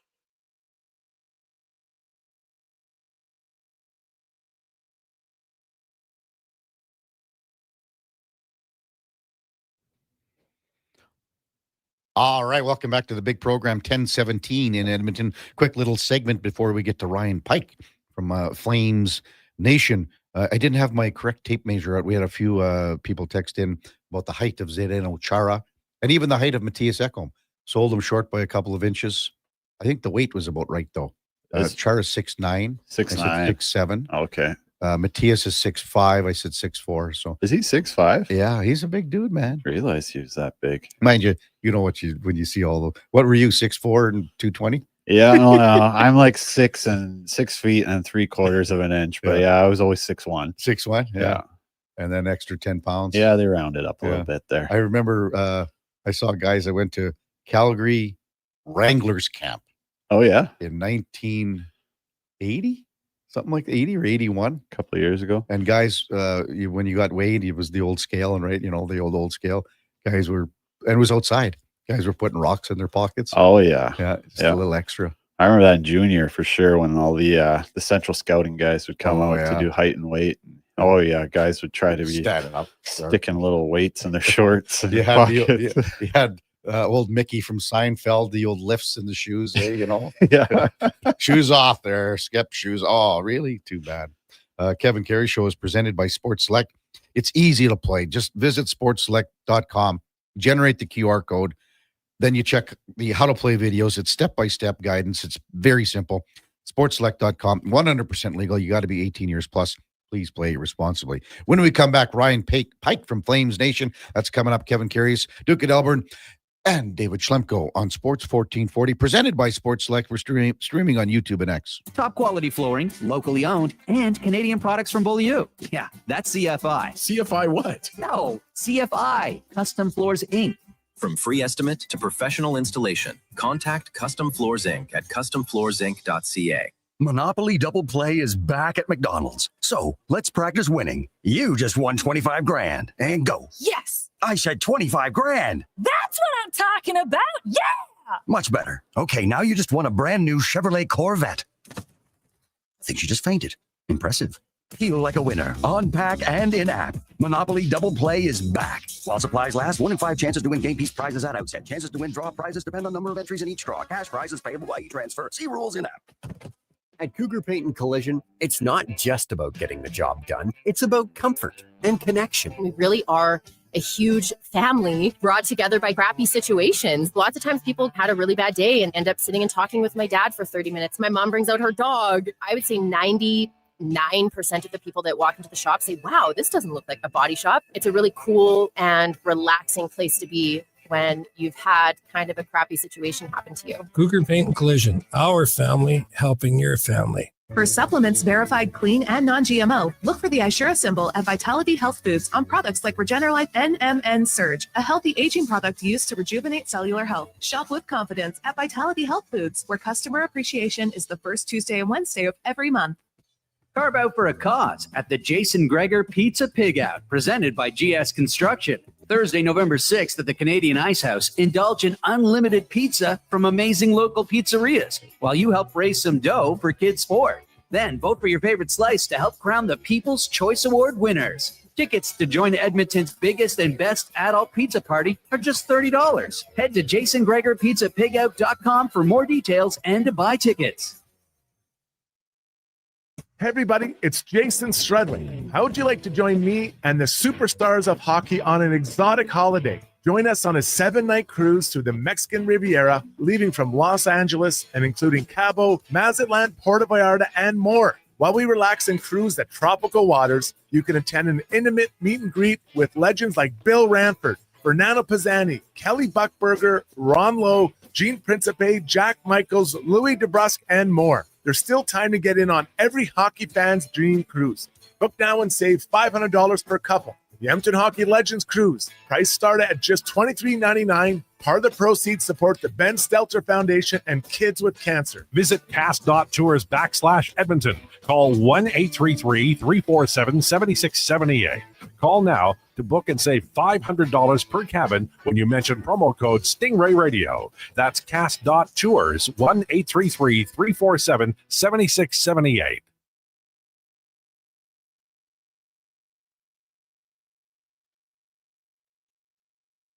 A veteran of the Edmonton sports scene for over 3 decades, the Kevin Karius Show, powered by Sports Select. Bet on the original at sportselect.com. Please play responsibly.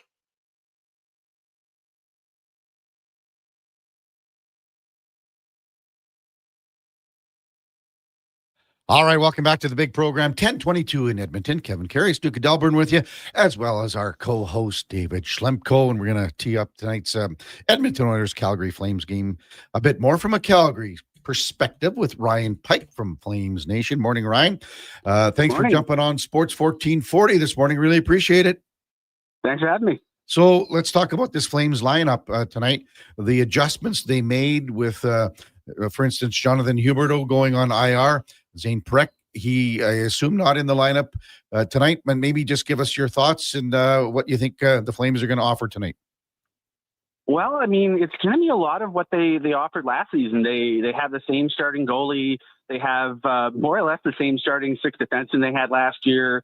The forward group, with the exception of, they're swapping in, for tonight's game at least, Justin Kirkland and Matt Gridden in place of the injured Huberdeau and Pospisil. So he might be a little bit younger, but I mean, the Flames are the Flames right now, and I think they have, a pretty decent idea of how they feel they need to play, and the game plan they need to execute to be successful. And I think it's just a matter of them figuring out if they can do it consistently with this group. Yeah, Schlemmer. So yeah, looking at the depth chart here, guessing it'll be the Michael Backlund unit going out against McDavid and Draisaitl together. Looking at the D pairs, are Kevin Ball and Mackenzie Weegar playing on different pairings just because maybe they're on the road? You'd like to see one of those pairings out against that line?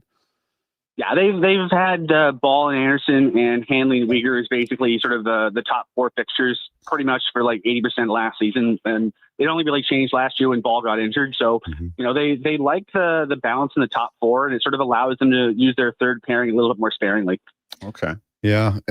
Up front, when you look at what we're going to see tonight on that top line with Kadri, Farabee, and Klapka, is that a line that you think is going to be together a little more frequently, or are they going to move someone else up there? I guess with Huberdeau being out, what are your thoughts on that, Ryan? I would refer to the forward lines as sort of bit of a work in progress. Okay. They, with Pospisil being out, normally, they've had Pospisil playing with Kadri quite a bit. Pospisil and Connor Zary, when they came in, they were on a line with Nazem Kadri for their rookie year, and it worked out really well. And so they've gone back to that from time to time. We've seen, Jonathan Huberdeau play with Kadri from time to time. We've seen, Backlund and Coleman with a rotation of different wingers from time to time. So I think this is going to be kind of a situation where they're going to see what's working and then just start tinkering because, the Flames don't have a lot of margin for error in the standings. And so I think they're going to try not to stick with anything that's struggling for too long. What can you tell us about Matvei Gryden? I'm not sure on the pronunciation there, but 2024 first rounder, getting a shot on the second line. It looks like. What do you expect to see from him? Well, he's getting an audition for the very least because he was probably the story of training camp. I mean, he came in and, a year ago he showed a lot of promise, but he showed also the kind of, warts in your game you often see from an 18-year-old in terms of his details away from the puck. And, he had some yikes moments in the two next-gen games against the Oilers here and there. But I think the best thing you can say about him is he's really, really adaptable. He's really, really coachable. And, he's the kind of kid where if you watch him play the last few preseason games when the rosters got full of more and more NHL opposition, he didn't really hesitate. He wasn't tentative in any way, but he also wasn't doing anything especially risky. He just sort of found a nice balance in his game in terms of how he can use his speed to generate offense without making too much trouble for his teammates. Are you surprised that he made the opening day roster here at all, Ryan?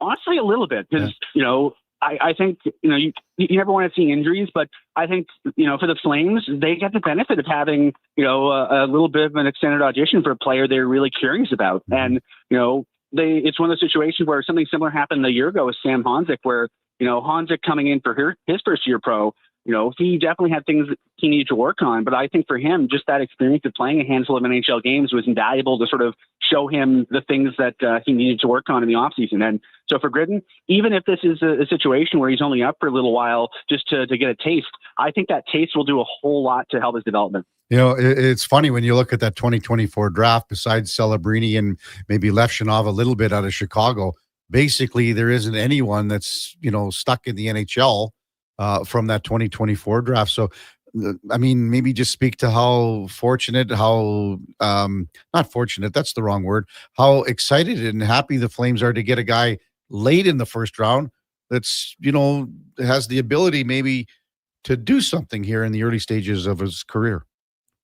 I guess part of that is also everybody's going to college now. So I think it sort of prolongs the window for a lot of these guys. But, for the Flames, I mean, the nice thing with Gryden is because he wasn't drafted out of the CHL, they can do a whole lot of things in terms of putting him in different spots to play this year to aid his development. And so, I think for him, he's probably going to be destined to go play with the Wranglers for a period of time. But he's also somebody that his game is mature enough that you probably want the opportunity to try him out at the pro level, whether it's the AHL or the NHL. So I think, especially with the team being, depending on how you want to categorize it, a year or 2 years into the retooling process, the fact that they're getting two of their players they drafted in 2024 onto the opening night roster right away, I think they're really excited about that because I think they hope it's a sign of things to come. Yeah, I mean, not many teams can say that. I mean, maybe I know, San Jose had number one pick that year, but to have two guys with the opportunity here I think Schlemmer, you wanted to talk about Perek here a little bit. Yeah, I guess just a little bit curious. There's just been so much talk about him, and he comes up and he plays well at the end of last year. Is he just not ready? What are the things that are keeping him out of the lineup right now? Part of it, I think, is just they want to be really selective with how he's used, at least to start. I mean, a year ago when the Flames brought in Dustin Wolf, they didn't want to throw Dustin Wolf to the wolves, forgive the pun. And so they used Dan Vladar to really insulate him. Wolf never got the second half of back-to-back. He very rarely got really high-end opponents until about Christmas or New Year's. And then once they figured out, okay, he's responding the way we want him to, he's feeling good about his game, let's go see what he can do. I think they're taking the same kind of approach with Zane Perek, where, they first, if your first NHL game is going to be, or your second NHL game is going to be a road game against McDavid and Draisaitl, maybe that's the kind of game you want to watch. And then second half of a back-to-back on Thursday in Vancouver, maybe you want to insert him then, because then you can get a little bit of some energy into the roster. You can get a little bit of, that rookie pep. So I think they're taking a long view with him. He's a guy that, they see him as their top prospect. They have a lot of affection for the person and the player, and they want him to succeed. And so I think they're going to be a little bit cautious with him early on, just to make sure he's in a position to succeed. Yeah, that makes sense. You talk about energy. When I look at this Huska coached Flames team, that they seem to bring a lot of that, a lot of energy, a lot of compete. They don't take a shift off. You're always in for a tough game, but who are you looking at to kind of take that next step to kind of, push this team over the edge into being a playoff team? Who's going to have to jump out and have a career year here? I'll give you two. One is Morgan Frost. The Flames, obviously, they have center issues. They have Michael Backlund, who's a great two-way center. They have Nazem Kadri, who's a good offensive center, but everything else in the roster is sort of a bunch of question marks, even going down to the American League level. And so Morgan Frost has an opportunity to potentially get a ton of runway this year. He's starting off with Coronado and Gridden, and I think that's a great opportunity for him to show what he can do offensively.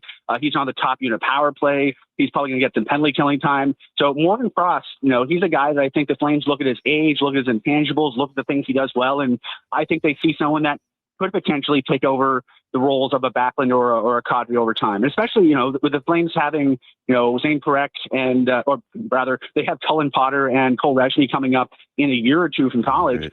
I think they have a little bit of a runway right now, a little bit of a window to really test drive the heck out of Morgan Frost and see what he can do. And my other one is going to be Matt Coronado. He's only got one full NHL season under his belt. From the last 25 games or so on last year, he was on the top line. He's one of the most effective and consistently producing offensive players. And if he can do what he did in the last 20 games over 82, I think he's going to put up some very nice numbers. Ryan Pike from Flames Nation, our guest on the Kevin Carey Show with David Schlemko. Rasmus Anderson, Ryan, if the Flames say they get off to a great start and Rasmus Anderson gets off to a very good start, what are the possibilities of him re-signing in Calgary? They're not going to close the door on that, but I also think if I'm Anderson and I'm the Flames, I don't think it's necessarily a numbers issue. I think it's sort of a, when the Flames are in their contention window in, say, let's be optimistic and say 2 to 3 years, you're going to have Rasmus Anderson being 32, 33 years old and making, probably more money than his performance dictates. And so I think the Flames have a lot of respect for the player and understand his contract demands and go, yeah, you probably should be asking for that. But I think Anderson's smart, and I think he looked at what the Flames are offering and go, yeah, okay, I can see why you're doing that. So unless either side has a philosophical change, I think no matter what, he's probably going to be wearing a different jersey sometime in early 2026. Mm-hmm. But, like I said, in this business, I think you never say never because, maybe someone will wake up one day and can change their mind. So, but right now, if I'm leaning one way or the other, it's leaning towards a departure. What about Connor Zary playing with a new contract? I don't think we've seen his ceiling yet. Maybe his contract reflects that. What are some expectations realistically for him this year? I mean, for his sake, I just hope he avoids any freaky injuries because, both his knee injuries were just terrifying situations that I think everyone is very glad didn't result in a more substantial injury in either case. He avoided surgery in both cases, and whatever he's doing, he needs to go out and buy lottery tickets or something because someone out there is watching out for him.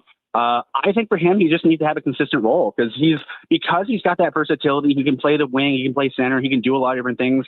I think he's sort of been used as a bit of a Swiss Army knife at times, which is great for him because he gets used a lot, but it's also tough for him because, much like the Flames had with Sam Bennett, if you're moving a guy around constantly, it's really hard for him to develop a speciality, a niche, a role, something that makes him the guy at a certain situation. And, for him, I think, just giving him consistent line mates, giving him a consistent role, and just letting him sort of build an identity for his game at the NHL level is the thing he really needs. What about Dustin Wolf? Incredible season last year. First, how was that contract received that kicks in next year? And is there any worry that, it was maybe handed out a little too soon for him? I mean, for a guy who's only played 71 games, there's always going to be a little bit of apprehension. But I think, I think the Flames look at the broader body of work that he's put together. Since being drafted, he was Western League Goalie of the Year twice, CHL Rookie of the Year, USA Hockey Player of the Year, two-time AHL Goalie of the Year, AHL MVP. Last year got Norris vote, or got Vezina votes, got Hart votes, runner-up to the Calder. I mean, I don't think there's a player coming out of his first 3-4 years of pro hockey that has a resume that's nuts. So I think the Flames, there's always risk with a contract that long, but I think Flames fans just look at him, and especially in the broader context of all these key players, all these key young players signing deals for 3, 4, 5, in some cases 6 or 7 years. I think they look at the guys who have signed, Wolf especially, and go, okay, there seems to be some foundational pieces being cemented in here that they can build around long term. Yeah. What about Andrew Mangiapane for the Oilers making his Oilers debut tonight? But full well about Mangiapane, what he did, especially that one season in Calgary, Ryan.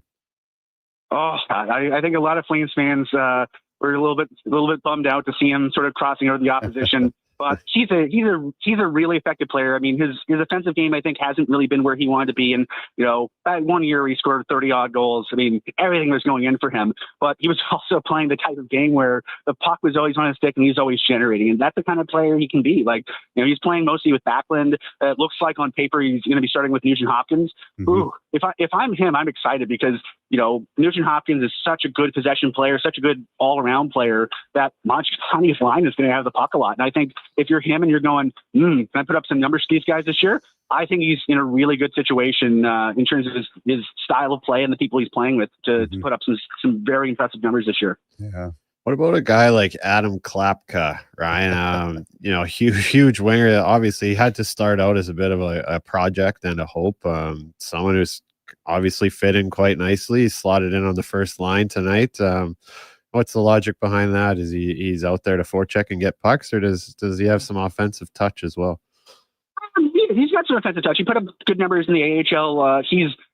The thing about him is he's big. He's like, imagine you have a little puppy that doesn't know he's big. That's sort of how he plays. He barrels into situations physically. He knows how to use his reach, his size, his big butt, so to speak. And he's the kind of guy that he can make a lot of space for his teammates. And if you're, on that line especially, you have Kadri who can do a lot of impressive things with the puck. Have someone like Klapka who can go get it and protect it and move it around really well. I think it's a nice fit for him. So he probably has that role at least until Martin Pospisil gets off the IR. So again, much kind of similar to Matthew Gridden, I think Klapka has a really good opportunity to have a nice audition here to sort of showcase what he can do, because he was on the fourth line for probably 2/3 of last year when he was up maybe like a dozen games, and it was the best the fourth lines looked. And I don't think that's a coincidence. So can he do the same kind of thing for that Kadri line? That's a big question. Connor McDavid's contract, Ryan. What did Flames Nation think of the deal that was done here on Monday? I mean, selfishly, you're a little bit jealous, bummed that a nuclear weapon like that is still in division. But I mean, selfishly, I'm old. I'm 40. I grew up in this market watching Gretzky come to town regularly, and alternately cursing his name and marveling at what he can do on the ice. And I think a lot of Flames fans feel the same way about Connor McDavid. He's so good at so many things, and I think it sends a nice message to the rest of the team saying, okay, this is a guy that could have just. They basically gave him a blank check and said, you just tell us what you want to do. And he did a very unselfish thing and basically what he's getting right now, because it matters to him to really try to win a championship. And, I think he's been so close to the top of the mountain that I think he really wants to do anything he can to get there. And as much as fans 3 hours south are kind of, rolling their eyes and going, oh, great, more of this. I think there's also a good amount of respect for the player and the things he's willing to do for his team. Yeah. Well said. Ryan, thanks for this. Enjoy the Battle of Alberta tonight and the season as she gets underway. We'll talk to you soon. Thanks for coming on. Awesome. Thanks for having me, guys. It's Ryan Pike from Flames Nation. Oilers in Calgary tonight. I'm going to make one crazy prediction. Just crazy off the top. Let's hear it. No, it's not that crazy. But Leon Draisaitl sitting on 399 career goals. Oh. Milestone tonight? Yeah, why not hit 400? Oh, PPG? Yeah, something. Imagine if he scores like a normal power play goal or something. His one-timer down low or whatever. Spot. Also, another little milestone coming up for your buddy, Adam Henrique. I think this is 994 for him, games played. Oh, so got that silver stick. Yeah. They make them in Edmonton here, don't you? I did not know that. Yeah, Murray McCourt's uncle does them. That's Murray cool. McCourt from the ranch, his uncle. We got one done for Brent Sake.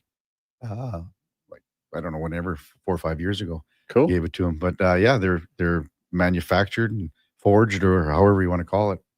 But 1,000 games. Stand it far, man. Oh, so it's too bad. Well, I guess they would have he plays, what do we got here? 2 games here. That would be 995. Then they go on the road. He'd hit 1,000 in the last game of the road trip in Ottawa. And then they would have the ceremony. He'll get the ceremony here for the first game back against Montreal. Yeah, couldn't happen to a better guy. He's one of the good guys in the game. Great dude. I just even think, the 1,000 game, and there's more and more players reaching that plateau. True. But back in the day, and even still now, a tremendous accomplishment because, you got to play a dozen years. Yeah. At least a dozen, and you got to be healthy, man. Yeah. I played almost 10. Yeah. Over 400. Yeah, but clever you. In today's, it's hard to do, man. Yeah. It's hard to do. Well, and I think your line off the top was your body's never going to feel better than it does today. That's right. Isn't that because over the course of the year, just one little thing after the other. Well, something's always hurting, right? Usually in a couple places. That's what I always said to my wife. Usually you wake up and your body hurts in at least 2 places. Yeah. And then the other thing too, and I never would ever think about comparing anything that you went through, but like a little stupid thing that might happen to a guy like myself, then you overcompensate for something else. I always think okay, my left hand's a little sore today, so I'm going to use my right hand more, right. And then you do something stupid with it. Yeah. Speaking of that, Tony Brar sent out a video from Oilers Morning Skate today saying that Zach Hyman on the ice for the first time since his injury with his teammates, in the group. Yeah. I'm going to tell you one thing that I noticed. So there's a video, and if you have a chance, I'll play it for you in the break, but just for our listeners right now, Hyman's going to the bench just to grab a water. Okay. Now he's getting ready to take his glove off to grab the water bottle. Yeah. Okay. His right glove. And what he does is he goes, all of a sudden he pulls it back and sort of, change his hands and then goes lefty to grab the water bottle because obviously he's wearing something on there that he doesn't want anyone to see. Yep. And that's the first thing that I noticed. So for sure. Yeah. I mean, I remember skating around. I broke my hand in the first practice of training camp in Montreal my first year there. And it was crazy how many media would just be sneaking around, watching you skate by yourself, just trying to find something out that nobody else did. That's wild. Yeah. I'll show you the video here in a second. When we come back, we'll wrap things up. Kevin Karius, Duke of Delburne, and David Schlemko on Sports 1440, presented by Sports Select. We're also streaming on YouTube and X. Michelle and Colette are sisters who don't agree on much, especially when it comes to which hockey team is the best. Edmonton is the best, baby. Vancouver's #1. Even when it comes to meat snacks from Wilhawks. I love the Harris Schwiener. The ham sausage rules. But they will agree Wilhawk beef jerky is the best. it might just be the only thing Alberta hockey fans can agree on. Others can try to imitate, but no one can duplicate Wilhawk beef jerky. Only available in the Duke. Get yours today, because you don't win friends with salad. You've probably heard the term supply and demand. Something is needed and someone supplies it. We're GS Construction, and we're in the supply and demand business with you. Edmonton and the surrounding area continue to grow. Infrastructure has to be continually replaced and upgraded to keep up with demand. You see it with new buildings and new roads, but what about below ground, where all sorts of pipes bring you water and take wastewater away? That's where we come in. For more on what we do, go to gsconstruction.ca. Weekly NFL giveaways, drink specials, huge screen TVs. The hits keep coming at First Round, Edmonton's NFL headquarters. Watch NFL football at First Round, and you could win a trip to your favorite NFL city for a regular season game next season. Catch NFL action Thursday nights, all day Sunday, starting with the Pro Bowl brunch from 10:30 to 2. Then Monday night with half-price boneless wings after 6 p.m. First Round, burgers, beer, sports. Downtown and Bourbon Street, West Edmonton Mall. Edmonton Elks Campus Clash is back, presented by Innova. October 11th versus the Winnipeg Blue Bombers, featuring $18 student tickets, food and drink specials, after party at Auburn's Ice District, and you could win a trip to Cancun. Tickets at goelks.com. For supplements verified clean and non-GMO, look for the Ishura symbol at Vitality Health Foods on products like Regenerlife NMN Surge, a healthy aging product used to rejuvenate cellular health. Shop with confidence at Vitality Health Foods, where customer appreciation is the first Tuesday and Wednesday of every month. Legacy Heating and Cooling is sounding the call. Don't struggle through winter with a furnace you can't trust. For maintenance before winter strikes, call Legacy. Call Legacy. For furnace tune-ups and repairs to give peace of mind. Call Legacy. Call Legacy. Or to scrap your old furnace for a brand new high-efficiency one. Call Legacy. Call Legacy. And with no payments, no interest for 1 year on your new furnace, it's gotta be Legacy Heating and Cooling. Groceries, mortgage payments, family holidays, a new car. That's what profit shares look like for Vision Credit Union members. Each year, we return about 75% of our profits, $35 million last year, to the people who bank with us. Because at Vision Credit Union, when you're an owner, you get your share. Why not get yours? Learn how at whatsyourshare.ca. That's whatsyourshare.ca. When it comes to choosing a hair clinic, the difference is in the doctor. I'm Dr. Vance Elliott. Transforming how you feel about yourself is a very personal experience, and I'll work directly with you every step of the way. Physicians come from all over the world to learn from Dr. Elliott. When your personal goal is to help other people achieve theirs, you must deeply understand the latest treatments. Want to feel confident and comfortable? The difference is in the doctor. I'm Dr. Vance Elliott at drvanceelliott.com. Hi, Dennis from Weiss Johnson, and I'm joined by a very important member of our team, Jody. She coordinates our crew and job packages for all furnace replacements, air conditioner, and heat pump installs. And Dennis, I've got to say, our installers really are the best. They've all been with us for a long time, and we never use subcontractors. So you know that whomever is in your home is a Weiss Johnson employee, not someone hired out just to get things done. So the next time you need us, ask for Jody. Always happy to help. Visit weiss-johnson.com today.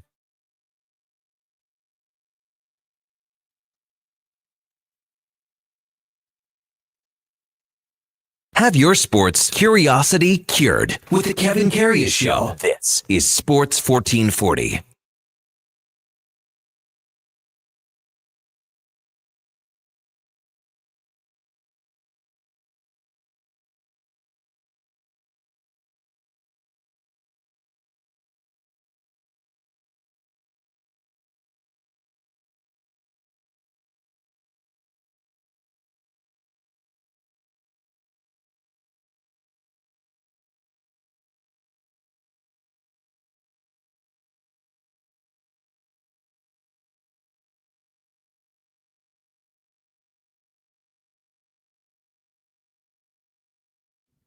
All right, welcome back to the big program, Kevin Karius Show, presented by Sports Select. If you like the paper selection slips, like I do, that's the way to go. No problem. You do too? Oh yeah. Yeah, like because you got to hand your phone to the person, and then they got their mitts all over it to scan it. Because if the cord doesn't reach to where they want to get to, with the QR code, well, so use the paper selection slips. It's at every local lotto spot retailer. 100% legal on Sports Select. You got to be 18 years plus. Please play responsibly. Text 833-401-1440. Matt and Leduc writes in, is Josh's nose still bleeding? Why isn't the Flames fan speaking up? No, my nose is not still bleeding. Well, I mean, he just wants to know why you didn't have a comment, I guess, on Again. Flames. Well. Like it's your show. It's not mine. That's the simple explanation. I was waiting for something like that. G texted in and said Klapka will score 14 to 16 goals. Josh. Oh, that's bold prediction. Ooh. What do you think, Josh? I like it. Personally, my hot take going into the season, I'm kind of aligned with Ryan Pike on this one. Matt Coronado, big jump this year. Big jump. From last year? How many? Come on. 30? That would be ideal. That's only a jump of 6. But quite frankly, I think we're just going to see a big jump in points. I think we're going to see a big jump in minutes. I think when we come out of this year, we're going to be like, man, Dustin Wolf and Matt Coronado, what a tandem. What a pair of young guys that the Calgary Flames have. Coronado is more of a shooter than just a big points guy. I think he's the weapon. Yeah. He's got a wicked release. Sure. 24 goals, 23 assists last year. Too bad he played 34 games year prior. Would have been up for possible rookie, right? Well, he got paid like he's already a star. So, oh boy, did he ever? They don't like. Well, Connery doesn't mind handing the cash out for the young guys, eh? Connie's a beauty. You like him? He's an unbelievable guy. Coronado, $6.5 million all the way till 2032. How many games has he played? Career? Yeah. 112. That's wild, eh? Man, those were the days, eh? 112. Well, look at Dustin Wolf. What's he at, 74? Yeah, I mean, I don't know. Like the goalies, it seems like a bigger sample size when I don't know. They're just more important, I guess. 71 for the Wolfman. Still not much, though. Yeah. Like, do you think they would, when they if he makes a save at the Saddle Dome, they should be playing Clap for the Wolfman, no? Right? Yeah. Duke, no comment? Right over there. Clap for the Wolfman if he makes a big track. save. Great song. I'd love to see that. Like it's kind of in hockey, they get the team walkout song, right? Like obviously tonight, Enter Sandman's going to be pumping when the Oilers take the ice, but there's something really cool in baseball. Players get their walk-up songs, and then relief pitchers or closers, you get your out of the bullpen song. Well, so the individuality is expressed a little more. In hockey, there's some teams that do the individual goal songs, but goalies, they don't get nothing. Well, okay, Stu Skinner does because he'll make a save and they'll put Skinner up from The Simpsons. They'll on the Jumbotron. It's not exactly a song, is it? Well, I don't know. I'm just telling you what they do. Montana DeRay says Josh seems like the type of guy that's always has something going on. Neither the knee this week or the nose. He's just never 100% healthy. Josh? No, I guess that's true. There was like that solid month there where I was coming in with bronchitis. I couldn't move my neck. I was sick. I was just like curled up in a ball on the lowdown. I think they call that a hangover. For a straight month. Yeah. There was the time that I was up till 4 a.m. and then I came here at 9 and I was hungover. No, that's called still being drunk. Yes. Oh, yeah. And a couple other times.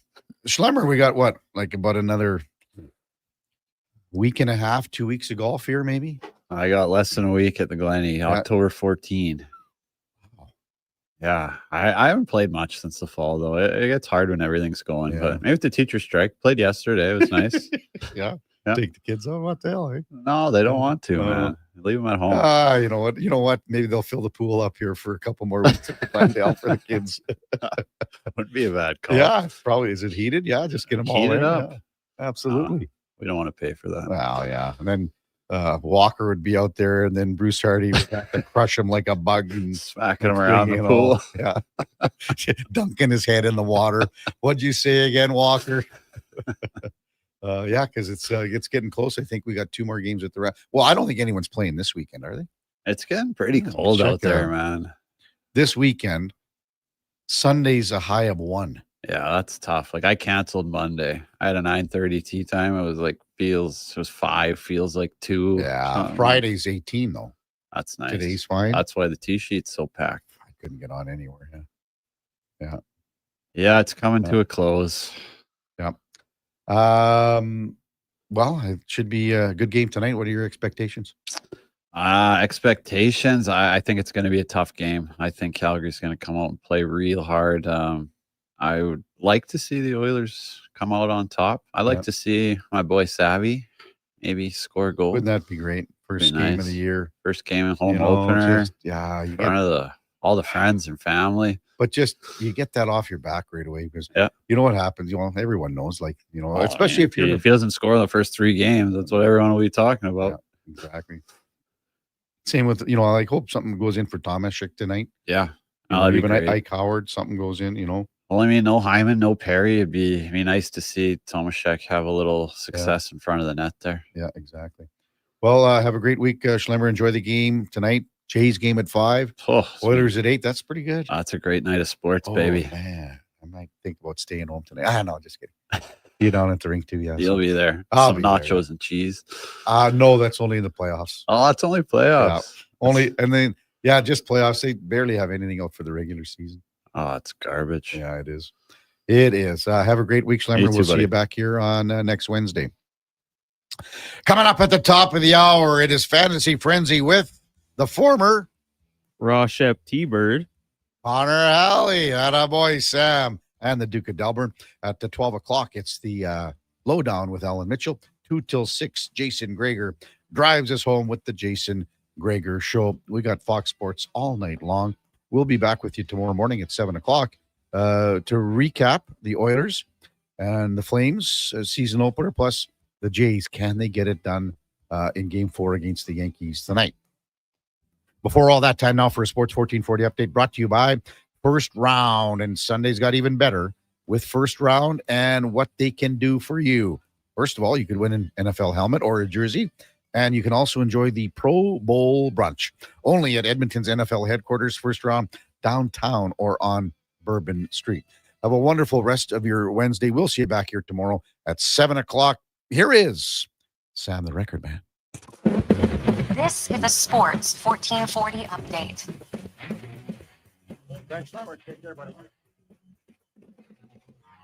Oilers season opener tonight as they host the Flames in Rogers Place. Puck drop at 8 p.m. And in case you missed it, Oilers defenseman Matthias Ekholm has signed a 3-year extension with an AAV of $4 million with the Oilers. A few other games happening around the league tonight sees the Canadiens taking on the Leafs, Kings and Golden Knights facing off in Vegas, and the Bruins and Capitals are in Washington.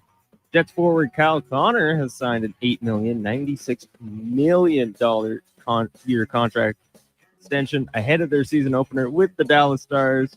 And the Golden Knights have signed Alexander Holtz to a 2-year, $1.6 million contract. Oil Kings are headed to Medicine Hat tonight to take on the Tigers. Puck drop at 7 p.m. at Co-op Place.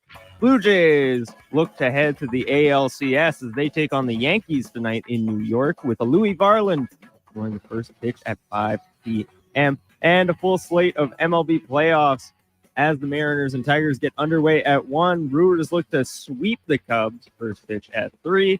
And the Phillies look to avoid the sweep as they take on the Dodgers in L.A. at 7. Coming up at the top of the hour, it's Fantasy Frenzy with Hallie and Douglas here on Sports 1440. And this has been your Sports 1440 update.